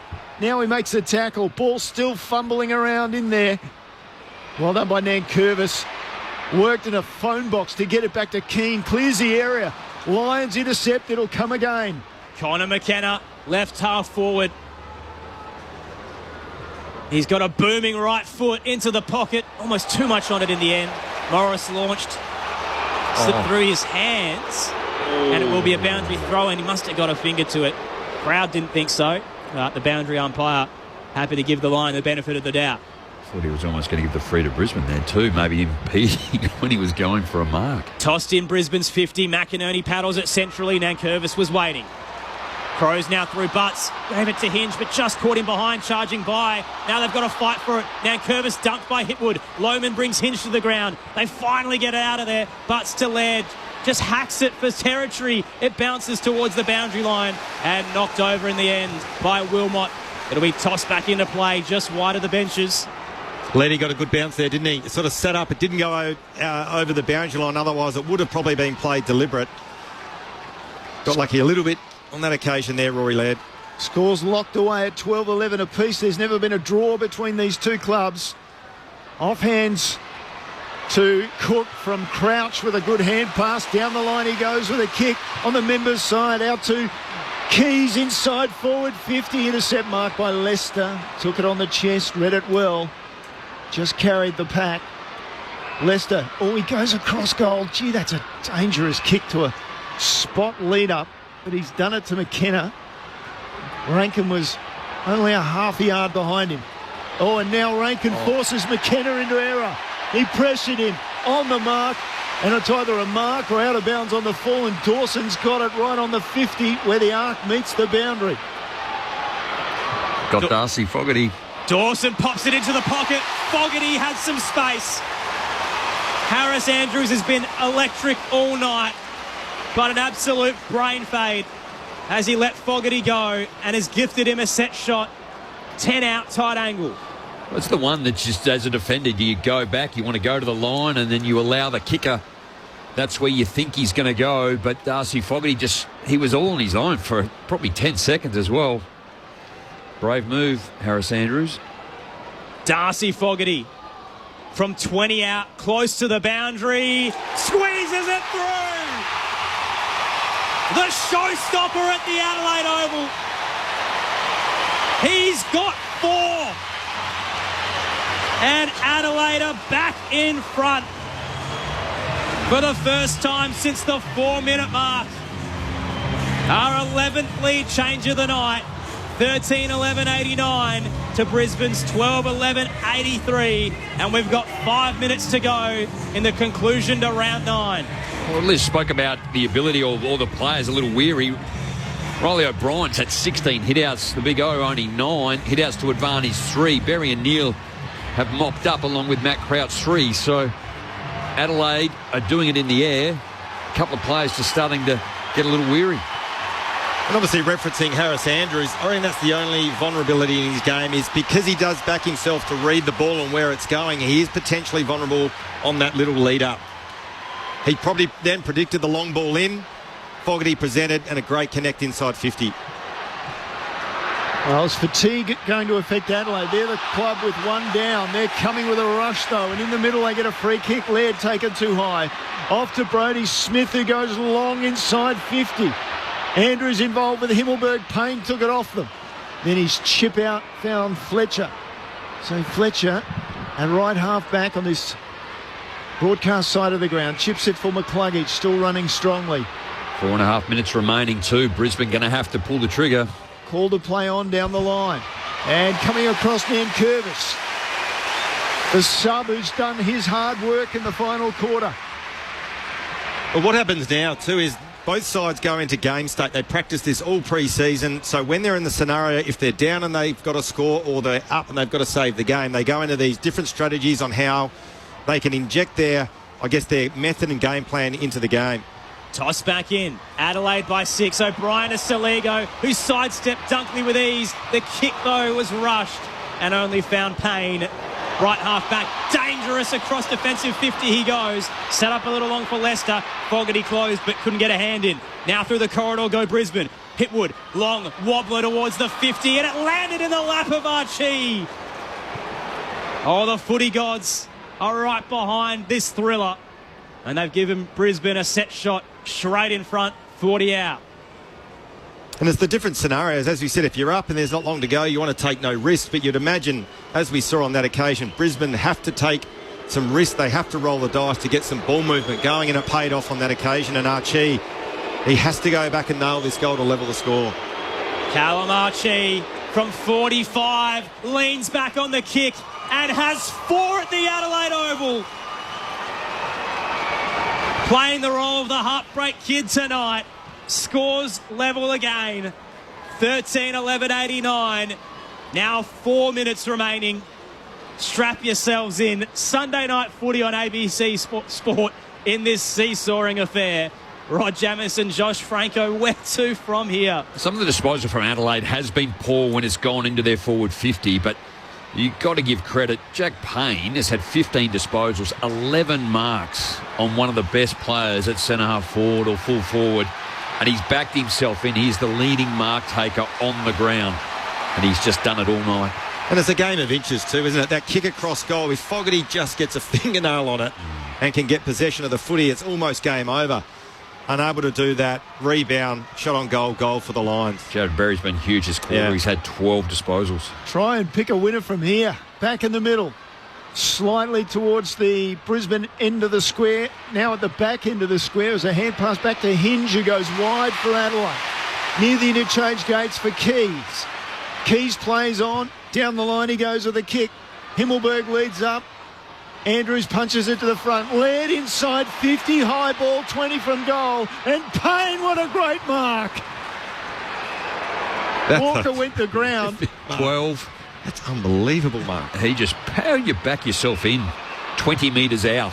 He got one hand up and then he completed it. And now they've moved it to Fletcher just behind centre wing. Looking for options ahead of the footy and called to play on. Just has to load up down the wing. Pat converges. Smith got hands to it. Knocked it straight to McCluggage, though, for Brisbane. Hands it in the path of Cameron. Can race into an empty 50. Squares it up. He was looking for Rayner and it slipped through his grip. Trying to gather with Sholey. Fumbled. Picked up. Hacked forward by Sharp. It's curling and missing. But it does give Brisbane the lead. A point the difference. 13-12-90 to 13-11-89. Adelaide, the quick exit, they've got to go, and there's a big shove at left half back. Dawson was bowled over, and they've given it to Brisbane. The two umpires actually made two decisions then. Changed, and it's gone to Dawson. So Dawson immediately squares it to centre half back. Crouch with a mark. Michael Annie running through. Down the half forward he goes. And Fogarty had his man where he wanted him and took the mark. He's got to get back quick here. 51 from goal. He's capable of this, Fogarty. He looks for a pass. And he goes into the pocket and misses and hits the behind post. That was for Josh Rosselli. What was Rosselli doing? He just let that go over his head. So I think he wanted to go back with the flight. Wow. It's hit the behind post. Under 2 minutes remaining. Brisbane by a point. 2 minutes left. Adelaide with a chance. Toss back in. McInerney won it down. Straight to Fletcher. Hacks it out of dodge. It'll sit up inside the 50. Dawson nearly claimed it. Gets another go on the bounce. From 45, the skipper stands and misses. Oh, it was a big moment. He knows all about them at the northern end, but just couldn't finish it off. Scores level again. 13-12-90. Do you play for the win here and take the risk, or do you just look at each other and go, here we go, paper rocks? Yeah. What do you think? I've done enough. We've done enough. Let's just play it out. So Zorko's gone into the scoreboard pocket. Archie with the mark and goes down the line looking for McCluggage. Saligo knocks it away from him towards the boundary. And an educated fall down there by Leicester takes it over the boundary. Out on the eastern side of the ground. It's still at half forward for Adelaide. And there's still time, but only just. Need cool heads here. 1 minute 16 remaining. Ball comes back into play. Off hands to Crouch. Turns it over. Gives it straight to Berry. His left foot goes to half forward. Coming across Hipwood. And he knocked it maybe towards the boundary line. The umpire says throw it in. So Brisbane now. Advantage Brisbane. Matt Crouch just gave it straight to the Lions player then, didn't he? Uncharacteristic. They've never had a draw in their 38 meetings. Adelaide and Brisbane scores level. Tossed in. McInerney wins it down. He was looking for Neil. Flung it out. Found Rankin. Kicks it through the outer side. Himmelberg taps it down. Andrews tried to hold on to it, let it go. Picked up by McCluggage. Time to turn for Brisbane. Long ball towards the 50. It'll sit at left half forward. Hitwood presents and it's off hands and over the boundary line in front of the Williams stand. There's enough time for either side. Scores level 90 apiece. Terrific spoil from Butts. Yeah, it was good. Yeah. 42 seconds remaining. Where do you go from here? McInerney and O'Brien nullify each other. It came to Crouch off the right foot, turned towards the boundary. Didn't get it over the line. Zorko for Brisbane. Inside forward 50. Archie almost took it. Hinge took it away from him in the end. It was hand passed to Smith, who was held up straight away. Umpire says, let's ball it up. Right on attacking 50 for Brisbane. Here we go. O'Brien down, straight to Danaher from 55. Tackled as he kicked. Sits up 30 out. Fletcher taps it down, looking for Archie. Bounced off his toes to Dawson. Adelaide can go. Will time beat them? Nankervis had a bounce that didn't come back. Gathers, tackled. Handball is errant. Laird picks it up. He's wrapped up by Brain. Genius move in the dying stages. Cameron left it behind. Time beats them. They cannot be separated. These two finals hopefuls gave absolutely everything. All they wanted was the 4 points, and they'll both walk away with 2. Our third draw of 2024. It was a lion-hearted effort by Brisbane, and the Crows surging late, but neither could find victory. An absolute barnstorming game of football. And in the end, the deafening silence of 40,000 tells the story. They just wanted a result.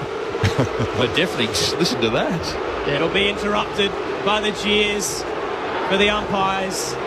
It is umpire appreciation round, so that's a little frustrating way to end for them. But gee, what a game of football. Great to have you with us for it on ABC Sport. We've got 45 minutes to dissect it all. And Liz Walsh, she's oh so good. She'll head into both rooms for all the reactions. Where's she going to start? We'll find out. Could have gone either way in those dying stages, but Brisbane, it looked like they had it won. What a game. Rod Jamieson, Josh Ranko, walk us through what just happened. Wow. It's hard, isn't it? 1 goal, 4. 11 inside 50s to Adelaide in that quarter. 14 to Brisbane for 4 goals, 2. They went tit for tat pretty much in the third quarter, 3-2 to 3-3. It was 3 points to Brisbane at quarter time, 2 to Adelaide at half time, 1 to Adelaide at 3/4 time, and then rounds out to be a draw. Just watching, it is deflating, isn't it, too? Just here, it just feels like all the air's just been taken out of the room, and all the players were just deflated, lying on their back, just looking at each other almost. They were throwing their mouth guards. Chris Fagan was down there having a chat to Rory Laird, and a lot of the players are doing the same to each other as they congratulate each other on the way through.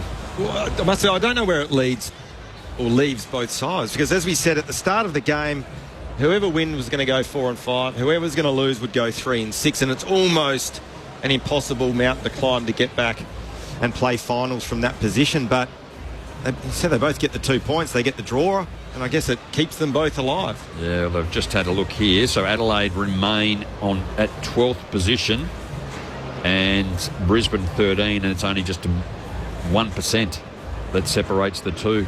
2 games out of the 8 as well for both of them. Yeah. So you'd argue they'd take that. Well, if you could be 3 out, season does look over. But that's what Cameron Link said earlier today on AFL Sunday, that if Brisbane lost it, it was curtains for their campaign. And 2 games out with a good, what was it? I'm trying to do quick maths here. 13 rounds to go? No, more than that. It's just really weird. Have a look. Like, all the players are just, both teams are still, they're all talking to each other. Matty Nix, Chris Fagan are down there talking to each other. Dane Zorko, Rory Laird are talking to it. There's actually, no one's in a hurry to actually disperse and leave the ground. 15 rounds to go. So, yeah, it's a long season, and 2 games is nothing. So only 14 games, though. Yeah. The bye's coming up. Yeah. That's right. So we've played 9. There are 23 games that you will play. Yeah. So 14 to go. And what are we looking at? 2 games. How many they got to win? So they've got to win. Someone said they needed 50 points. For Well, yeah. I reckon that they're going to win 12 and a half games, Yeah. which puts them still well within the realms. 12 to 13, isn't it? That's So, what they want to be. so you need 9 out of 14. Yeah. That's what they're saying. 9 or 10 out of 14. Which is, that's a tough ask in itself. Yeah. There's not a lot of room for error there, but I think if you're both camps, you're probably okay with the draw tonight. Do you think, and this will always open up that conversation, do you play the extra 3 minutes or 5 minutes? Well, the or do you issue for have Brisbane there is they're coming fresh off that carnage in the Q Clash. Yeah. I don't think Yeah. they'd want another 5 minutes. Yeah. As we saw late, Adelaide kicked, 5 of the last 6 goals or 4 of the last 5 goals. So they were running out of room, Brisbane, and Adelaide was certainly closing. Well, probably the other missed opportunity, and not that you pin it on any one individual, Dawson on his left would normally kick 9 out of 10 times. And it just slid across the face and levelled the score. I guess the worrying part is, so we've spoken a lot about their finals credentials and being 2 games out this season alive for both. But you want to finish top 4, don't you? That gives you the most favourable advantage of winning a premiership, and not many sides have been able to do it outside of that. So I think both of these sides can probably kiss that goodbye now. It's getting a little harder from here to top 4. Yeah, to try and force your way into the top 4. So that leaves them in a little bit of limbo, considering Brisbane are the reigning grand finalists and Adelaide were hoping to take the next step this year. But I think for Brisbane, this is a funny old way to look at it. I think for Brisbane it's a positive considering how hard last weekend was, and to back that up with a younger side, they'd probably be okay to take a draw on the road. But for Adelaide, who've already had a draw this year and given away a couple of close losses, I think they'd be really frustrated with this one, Jamo.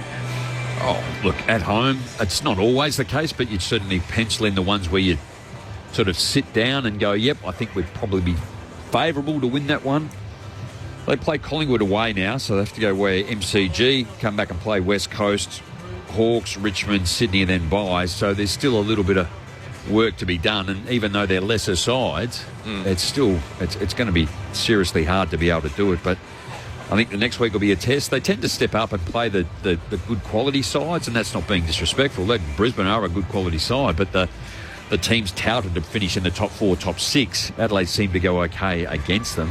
And then last year, lost 7 games under the 1 goal or 10 points. So, but the injury is the one that hurts at the moment too. You know, we're seeing Port Adelaide, Brisbane, and it's just hard to combat when you lose quality players, and it does test the depth.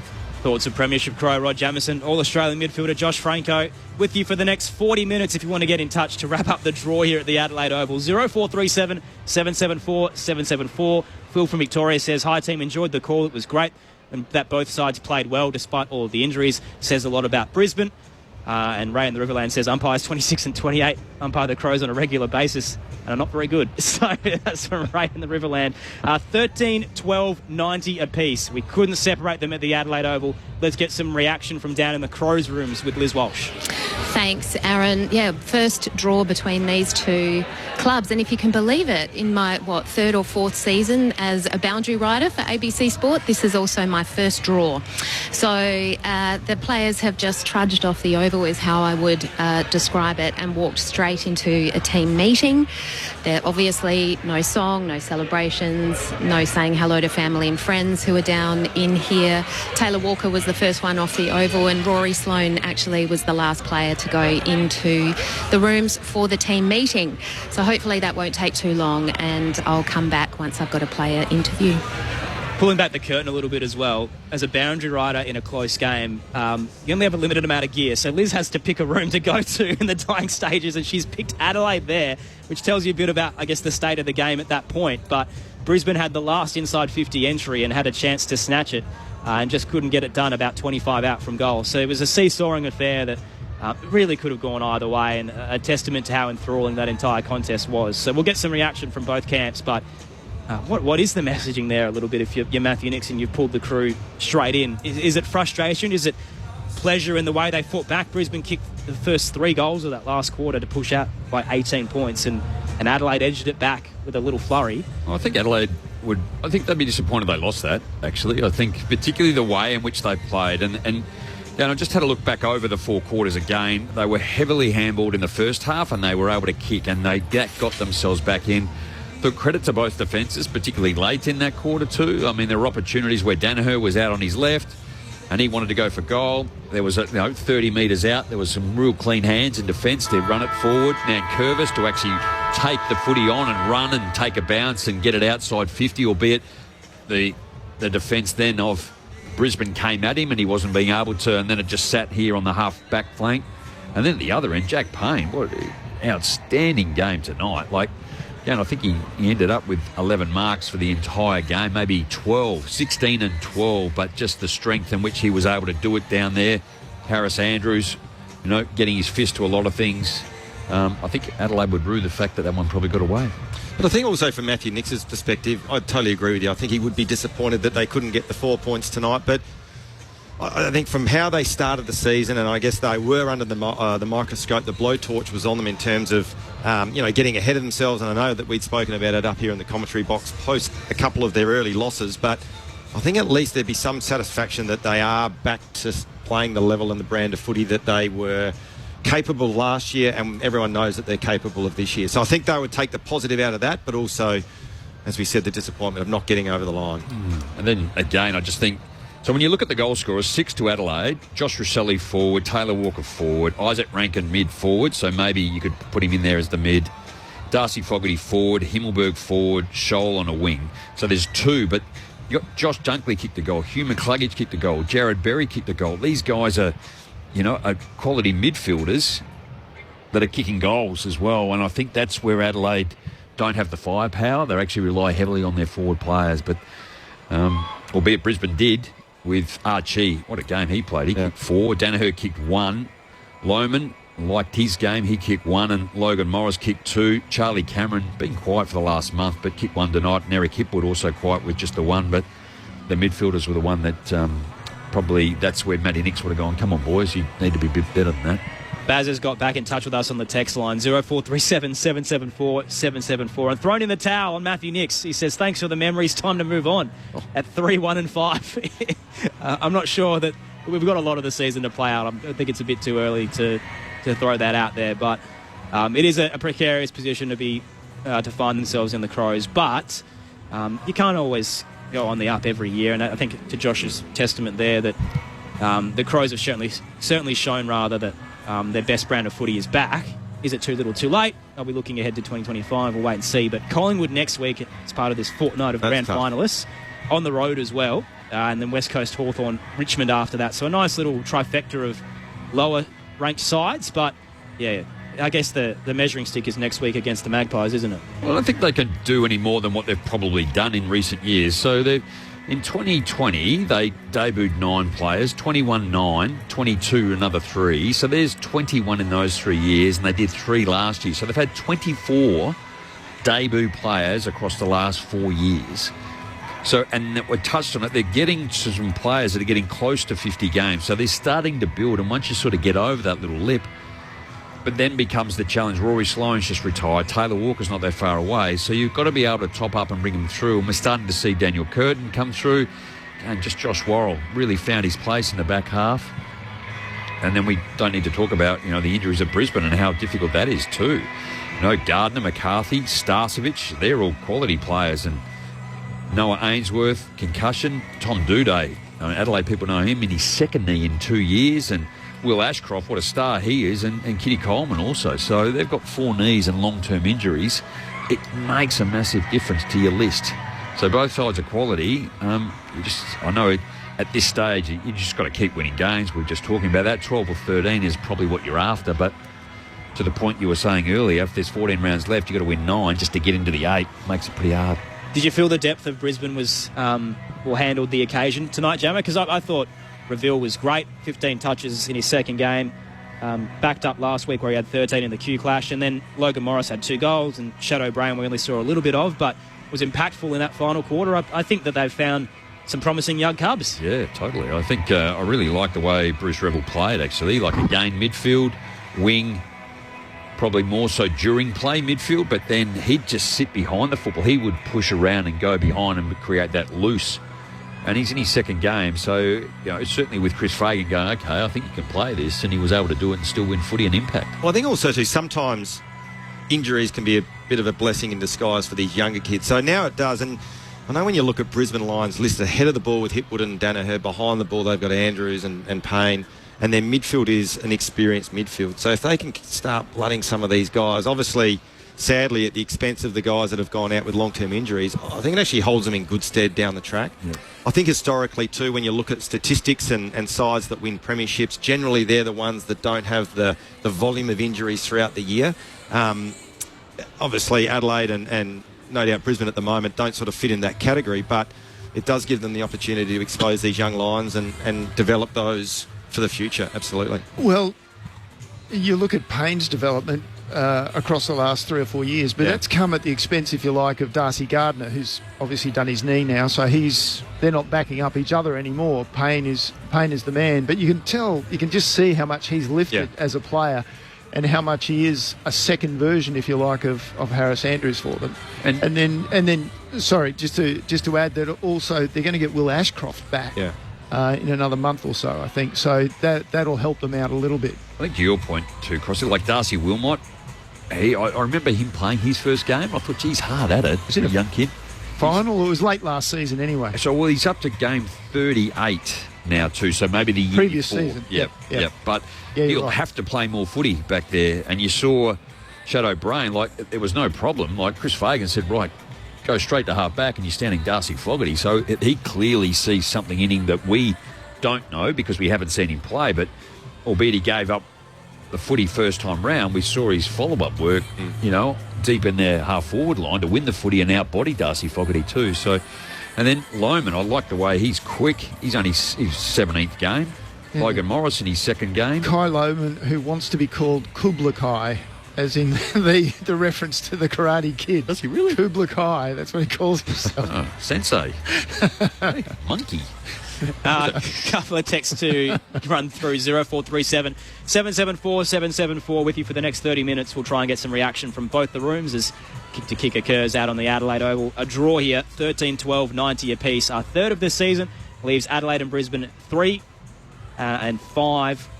And in terms of their draws, their season stuck. So where are we? I'm just pulling up the ladder now. So Adelaide 3, 1 and 5. Brisbane 3, 1 and 5. So it's our second draw of the season. I reckon I might have accidentally pulled up the ladder from last year. Collingwood, wasn't it? Yeah, second draw of the season. Yep. So McCluggage 31, Berry 30, Zorko 26 touches, and Saligo again starring for Adelaide 28 alongside Laird, and Matt Crouch there as well. The text, Phil from Werribee says, thanks for the commentary, enjoy the result. Nice that we have draws to fall back on. No need to discuss how people feel about the result. Nowadays, football is entertainment mainly. You don't always get what you want. I don't mind the discussion around draws and what to do moving forward, but I think we did a fair bit about extra time the last time there was one, which was a few rounds ago. I don't think we need to harp on it too much again. But if you do like extra time, you can hear the program out of ABC Perth through Monday and Wednesday. Tuesday and Wednesday, I should say, on ABC local radio in Perth from 7 to 8 p.m. local. That's extra time with the local team in Perth. Let's get some reaction from down in the Lions rooms. Liz Walsh standing by. Yeah, thanks, Aaron. That's right. I'm down here with Lockie Neal. The Crows were still in a meeting and Brisbane weren't, so I popped over to the Brisbane rooms to say hello. Lockie, thank you for joining us. Talk us through that game.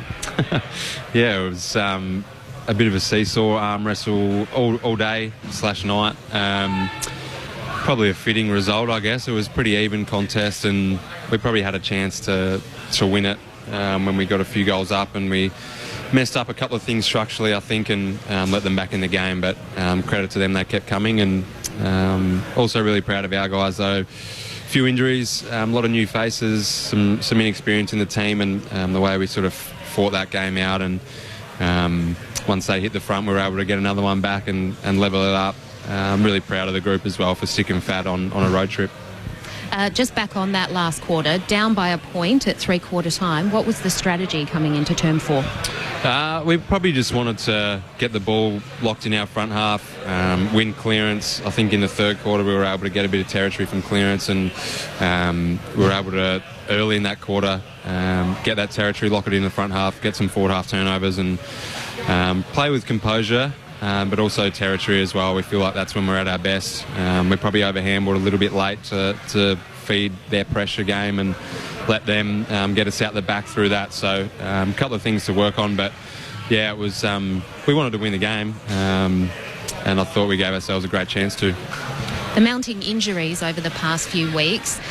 Tonight's game, I thought, showed a lot of resilience and courage from the Lions. Yeah, I think the last 2 weeks, last week against Gold Coast, we were able to hold them off with sort of 19 fit men. We had Logan, who played a game earlier that day, so enormous courage by the players. And then today as well, as I said, some new faces, and we were able to grind out a draw, I guess. Would have been nice to finish the job, but I'm really proud of the group, as I said. Let's head up to our experts in Rod Jamieson and Josh Franco. Lockie, terrific St. Peter's boy, actually. Josh Franco up here, mate.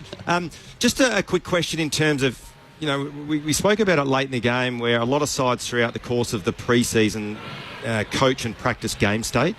Sort of interested to get your thoughts when the scores are level with, a couple of minutes to play. What's the mentality? You're still trying to take risks and win? Are you trying to save the game? What do you sort of plan for those scenarios?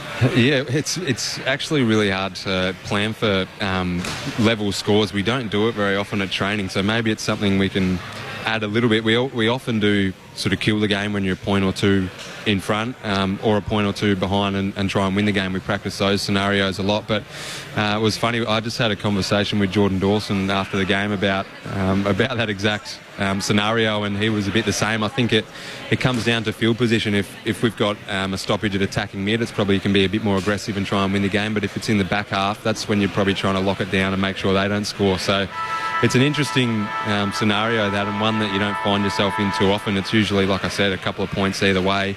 But to be level, you're sort of, I think, relying on field position whether you get attacking or not. Lockie, Rod Jamieson, it's just such a weird feeling, isn't it? It is, yeah. It's bizarre. I think it might be my first draw in 250-odd games. So first time, I think. I can't remember a draw previously, so I don't really know how to feel. I'm sort of, as I said, proud of the guys and happy that we walk away with something. It's a tough road trip to come to Adelaide and against the Crows in a hostile environment, and like I said, a young group. I thought we stood up pretty well, but yeah, you want that 4 points, and it was probably a fitting result. I feel like the Crows and us have had similar seasons.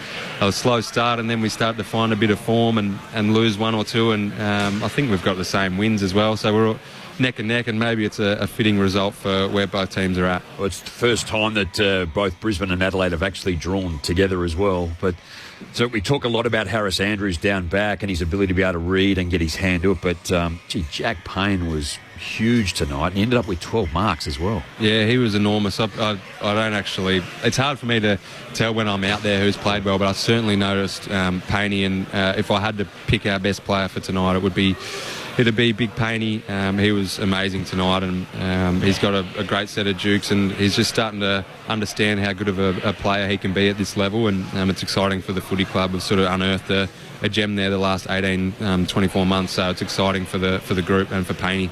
Lockie Neal with us on ABC Sport after the draw here at the Adelaide Oval, 13-12, 90 apiece between the Crows and the Lions. Lockie, it's Aaron Bryans here. Just wanted to ask you about the fatigue levels. We've spoken a bit about extra time and what could have happened if you kept playing, but 7 days on from the carnage that was the Q Clash, do you think you had the legs to keep going, considering a lot of your midfielders were playing a good 90% time on ground last weekend?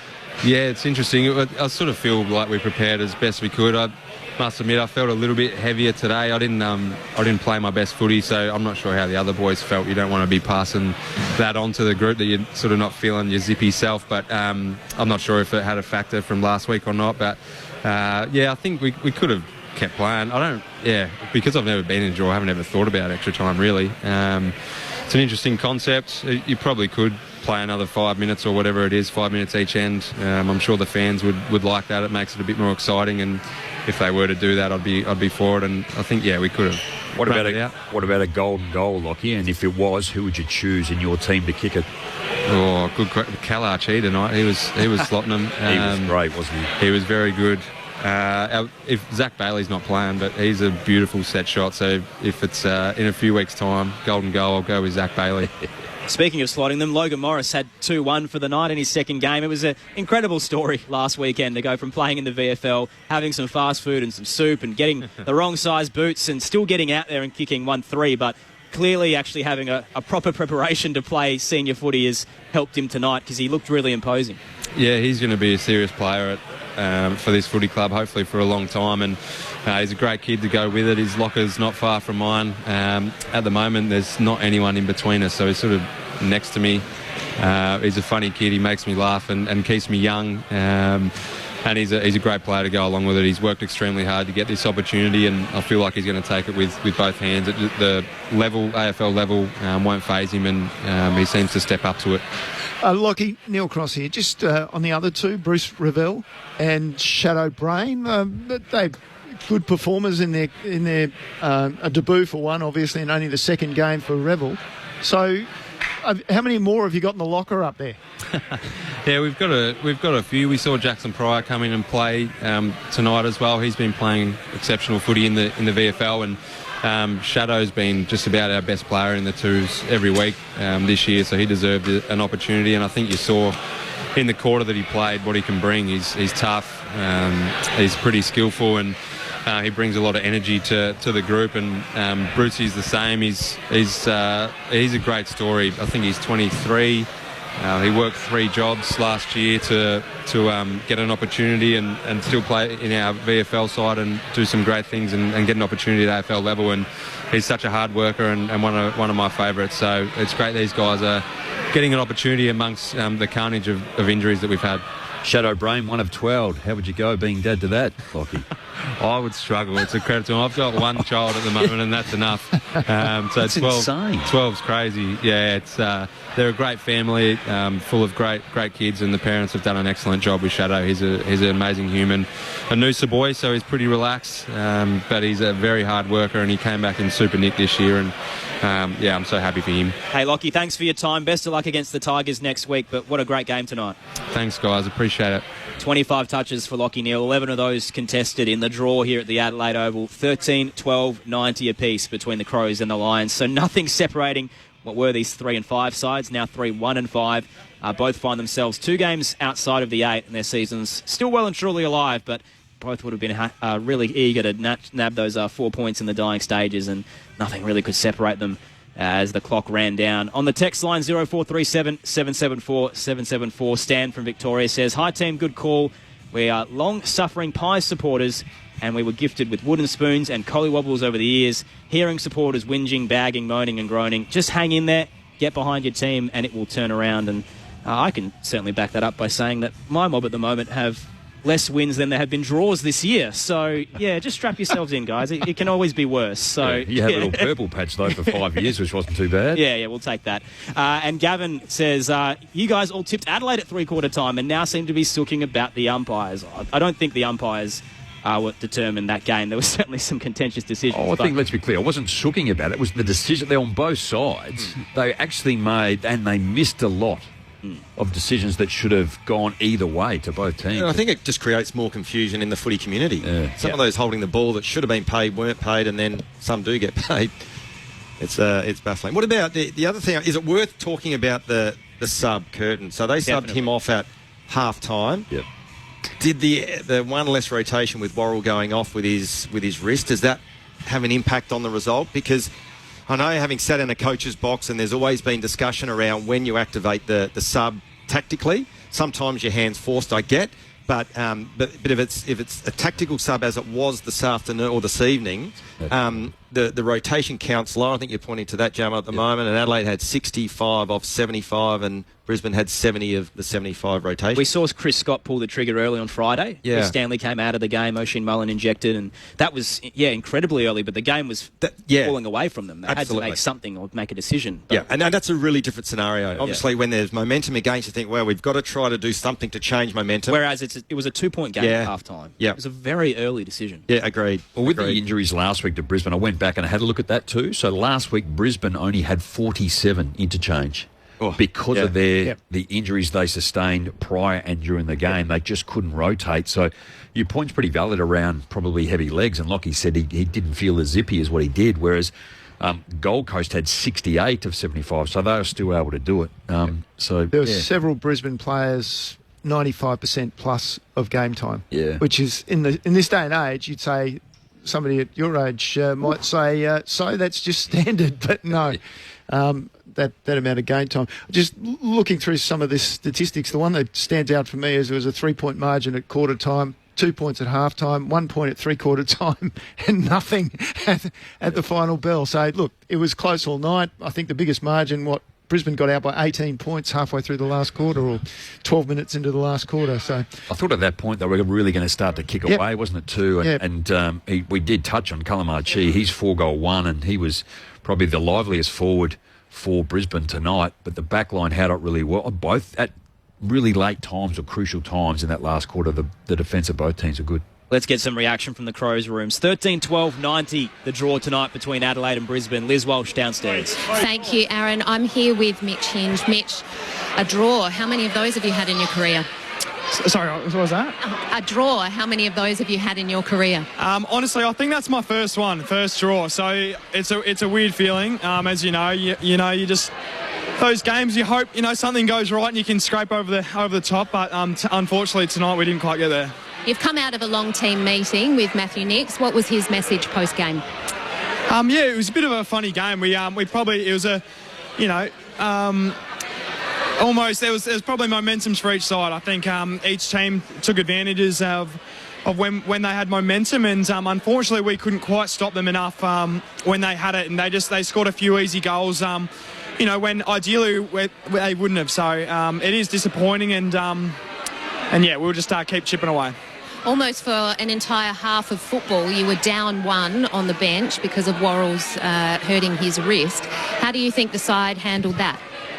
Yeah, I think it is quality for for our young group to really show maturity in that sense. We're probably a little bit tired, and at the end of the day we have come away with a draw, and we are fingers crossed for Joshy Worrell. He's been in super form, and we love him as a player and what he brings. So, we'll wrap our arms around him, and hopefully he can get back up as soon as possible. Let's head up to our experts in Rod Jamieson and Josh Franco. Yeah, Mitch, Rod Jamieson, well done. It's always tough, isn't it? It's a weird feeling. No, it is. It's it's almost, personally, I don't know, it's a bit disappointing on one side. Brizzy's the old team, and you want to get the leg over him a little bit, but credit to them. They played pretty well tonight, and unfortunately we couldn't get quite over the top. And Lids did touch on that. I'm not sure if if Nixie said something after the game, but to pull Daniel Curtin at half-time, was that just game time or planning? If he had obviously waited a few more moments, it would have probably rolled out okay. Hindsight's definitely a wonderful thing. It's Nank's been really, really good for us, and Dan's come on and definitely provided us what we need him as well. So it's just one of those very unfortunate things that you obviously can't tell the future. And ideally, if Joshy goes down, then Dan stays on and Nank comes on, and it would have been good. But credit to the boys for really, really pushing out, and it was almost lost there for a bit in the fourth quarter. So credit to the boys for getting back up. And Mitch, Josh Franco here, just in terms of the feeling of the group, putting the game tonight, the draw tonight aside, you must be and feel pretty confident that you've got a bit of your mojo back after a really slow start to the season as a team, that you're heading in the right path and heading on the right track. Yeah, I definitely think so. I think our last month of footy, we've definitely we've lifted things. I think tonight we probably still don't feel like we played our best footy, and I think Brisbane played a really solid game, and they came and brought it. So to be able to they still played in the grand final last year, and their best footy is still really, really good. So to be able to compete and give ourselves a chance to win the game is positive, I think. And one other player, obviously team aside, Darcy Fogarty, just seems like he's starting to hit his straps and play some pretty good footy for you. He is. Fogg's an amazing teammate, and what he brings, when he's up and about, he's hard to stop. He's powerful, he's big, he's strong, and he puts him through the big stick. So, we love Fogg as a teammate, and it's good to see him going well. Adelaide's Mitch Hinge is with us on ABC Sport after the 13-12-90 draw between Adelaide and Brisbane. Mitch, it's Aaron Bryans here. You mentioned before that you still feel like you haven't kind of peaked in terms of your game plan yet. How far away are you from actually perfecting what you're trying to put out there on the park?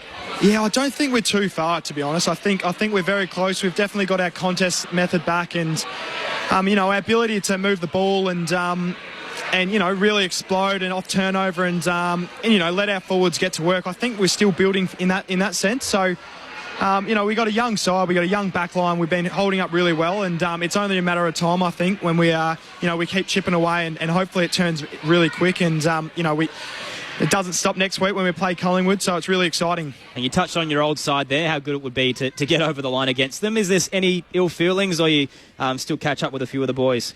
No, I'm still close with a few of those boys over there. They're some of my good friends. I grew up, from a 18-year-old to early 20s with those boys, and I had very fond feelings with them, and no bad blood there. So it would have been nice to get over the top. But, onwards and upwards. Mitch, thanks for your time. What a ripping game it was. Thank you for joining us in the aftermath. Thanks, mate. Thanks, boys. Appreciate it. Mitch Hinge there on ABC Sport. 13-12-90 the draw between Adelaide and Brisbane. So nothing could separate them in what was a seesawing affair that had 11 lead changes across the night. It was an absolute cliffhanger finish. In the end, both sides, 3 wins, 1 draw and 5 losses to conclude round 9. Earlier today, Collingwood defeated West Coast by 66 points. Bit of carnage, though, for the Magpies, which I'm just about to run through now. I'll just quickly pull this up. But, it's not looking promising for a lot of their players. So Jack Bytel had a concussion. Harvey Harrison hurt his ankle. Jeremy Howe did his groin, and they're saying about 1 to 2 weeks on that one. Bo McCreary's not going to get up from his concussion last week, so he won't play next weekend either.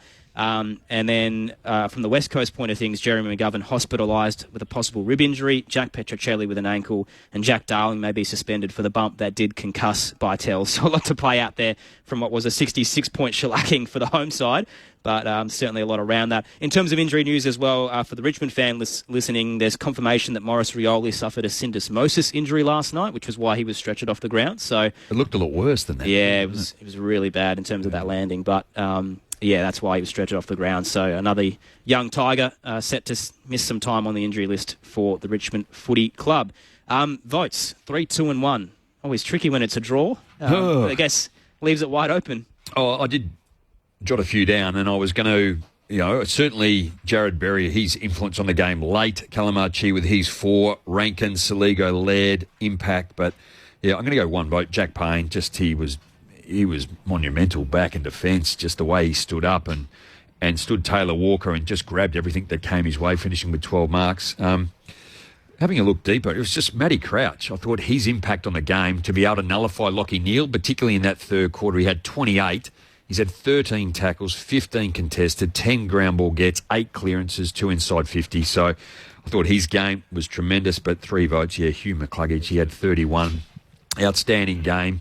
15 contested, ground ball gets, 4 clearances. Just his ability to, and his work rate was what sort of stood out to me. He's in the contest and then gets it on and then gets to another area to create and be an option. He's one player I'd love to be able to see his GPS data as compared to anyone else in the competition, because his work rate is phenomenal. But it is interesting. High speed running. It is interesting, though, because we look at some of these players and the dynamism of a Rankin or whatever, but in terms of the amount of, not as quick, but the amount of metres they cover and their ability, in McCluggage's case, to read the play and to stand up in tackles, like he and Rayner in particular, I really enjoy the fact that they can swivel the hips better than Elvis. And this is, I've just pulled it up. So today's game, Lockie Scholl ran 16 kilometres, but he's had 16 again. So I guess in time he can do the work and cover the distance. He's wing and option. Jake Saligo, 14.5. Hugh McCluggage, 14.4. Isaac Rankin, 14.3. And Josh Rochelle, 14.3. So still decent volume. Josh Rochelle. Yeah, but again, if I go to my daughter's partner, he ran 80 kilometres yesterday. Hey, look at that. Trying to match it up. Gosh. Yeah, but was he thumped all the time? No, he wasn't. No, I'd certainly take 16 kilometres every day, though, rather than 80. While we're being cheeky, Jamo, as a man who was formerly on the Adelaide Crows board, there's a lot of free agent targets on the market right now. Tim Silvers has been very open and honest that they're going to be aggressive and try and bring in a big fish.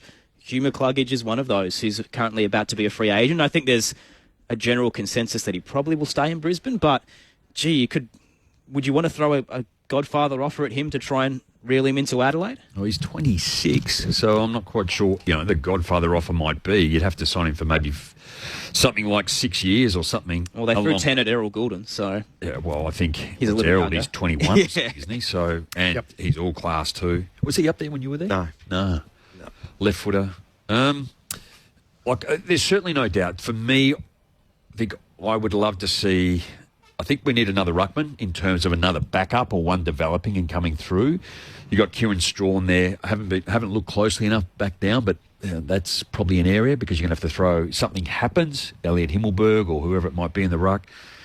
But when you see the speed in which like an Isaac Rankin can provide you in the middle, I think it still Adelaide needs some genuine speed in the middle.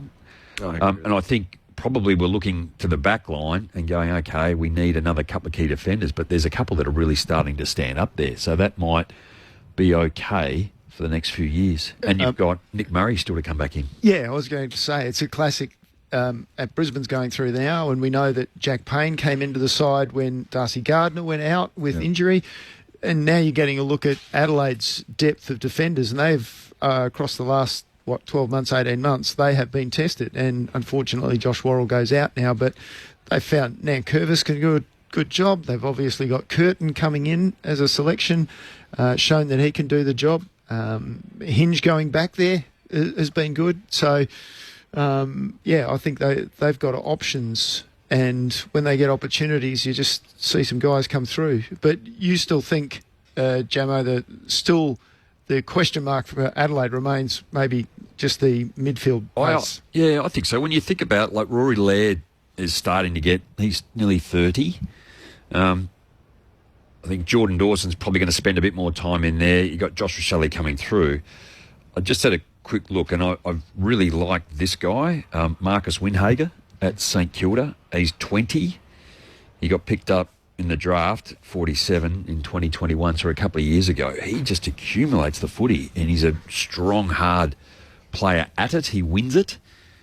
He's not electrifying with his speed, but he gets to the footy, wins it, and uses it really well. That's the sort of player. If you're going to throw a Godfather deal at someone, that's the sort of player. Well, Davies Uniacke at North Melbourne's the other one that I think has been mentioned in dispatches as a possibility that he might be targeted to try and rip away from North Melbourne. And I guess where they're at the moment, you'd like to think and hope, if you're a Kanga supporter, that the culture and the environment is good. Doesn't always reflect on ground, but when it comes to that point, they're going to say, hey, here's whatever. No, I'm going to stay and stick around and build it, or no, I'm jumping ship because I've done my work. Jamo, thanks for tonight. Pleasure. We'll see you in Darwin on Thursday. Yes, thank you. Josh, going up there, are you? I'm not going up there. I'll be dressed like you. Only superstars get the call up. Right. Josh, good to see you again. Crossy, good calling as always. Liz downstairs as well to Paul Brokenshire, our tech, and to Cash Photo back in the studio. A draw here to conclude round 9, 13-12-90 between Adelaide and Brisbane. Wraps up round 9. The ladder as it sits, the top 8, Sydney with 8 wins and 1 loss, clear ahead in first position. And we've got Geelong with 7 wins in second, the Bombers, Melbourne, the Giants, Port Adelaide, Carlton, all with 6 wins, and then Collingwood with 5 and a draw to round out the 8. Behind that, Fremantle, Gold Coast, and both a game out. The Western Bulldogs shortly behind as well, and then Adelaide and Brisbane with that 3-5-1. St Kilda, Hawthorn, West Coast, Richmond, and North Melbourne to wrap things up. Sir Doug Nicholls' Indigenous round begins on Thursday night. Rod Jamieson will be there in Darwin for Gold Coast and Geelong. And you can hear our coverage around the country on the ABC Listen app from 7 Eastern. It's going to be a ripping game to kickstart what's going to be an incredible fortnight of footy. Friday night, we've got the Swans and Carlton. Then we'll have Collingwood up against Goonwurrah, which is the Adelaide Crows, heading into Sir Doug Nicholls' Indigenous round, adopting the Indigenous name for this next fortnight. The Giants and the Bulldogs, the middle game on Saturday, followed by the Saints and the Dockers, and Brisbane and Richmond as the 2 night games. Then we'll have Essendon and North Melbourne to kickstart your Sunday edition of footy. That'll be over at the Docklands. Adelaide Oval will see Yada Bolty playing Hawthorn, which is the Power, up against the Hawks.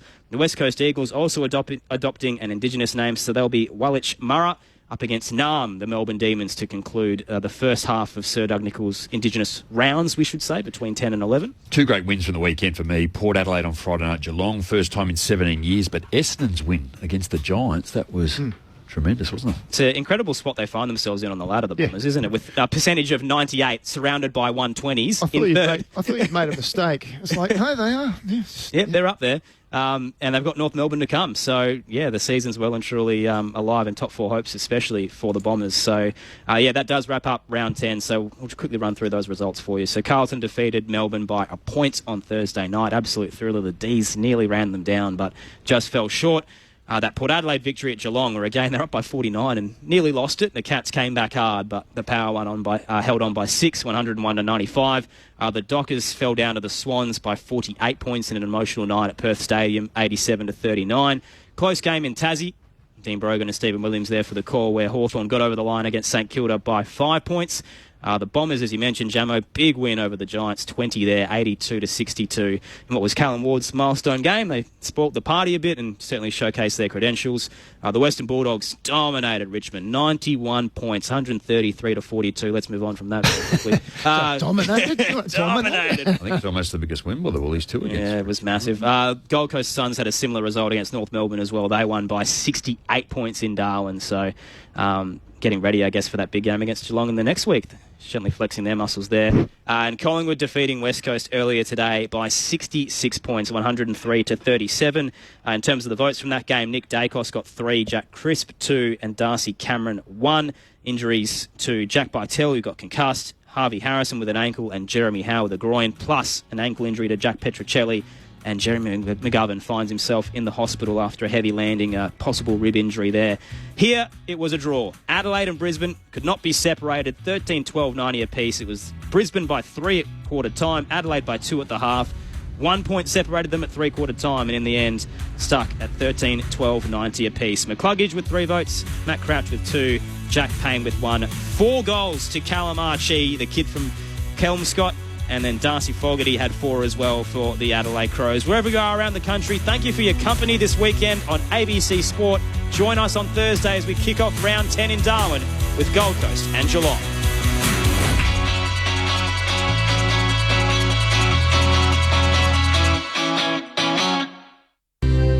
Coffee for Tony Armstrong.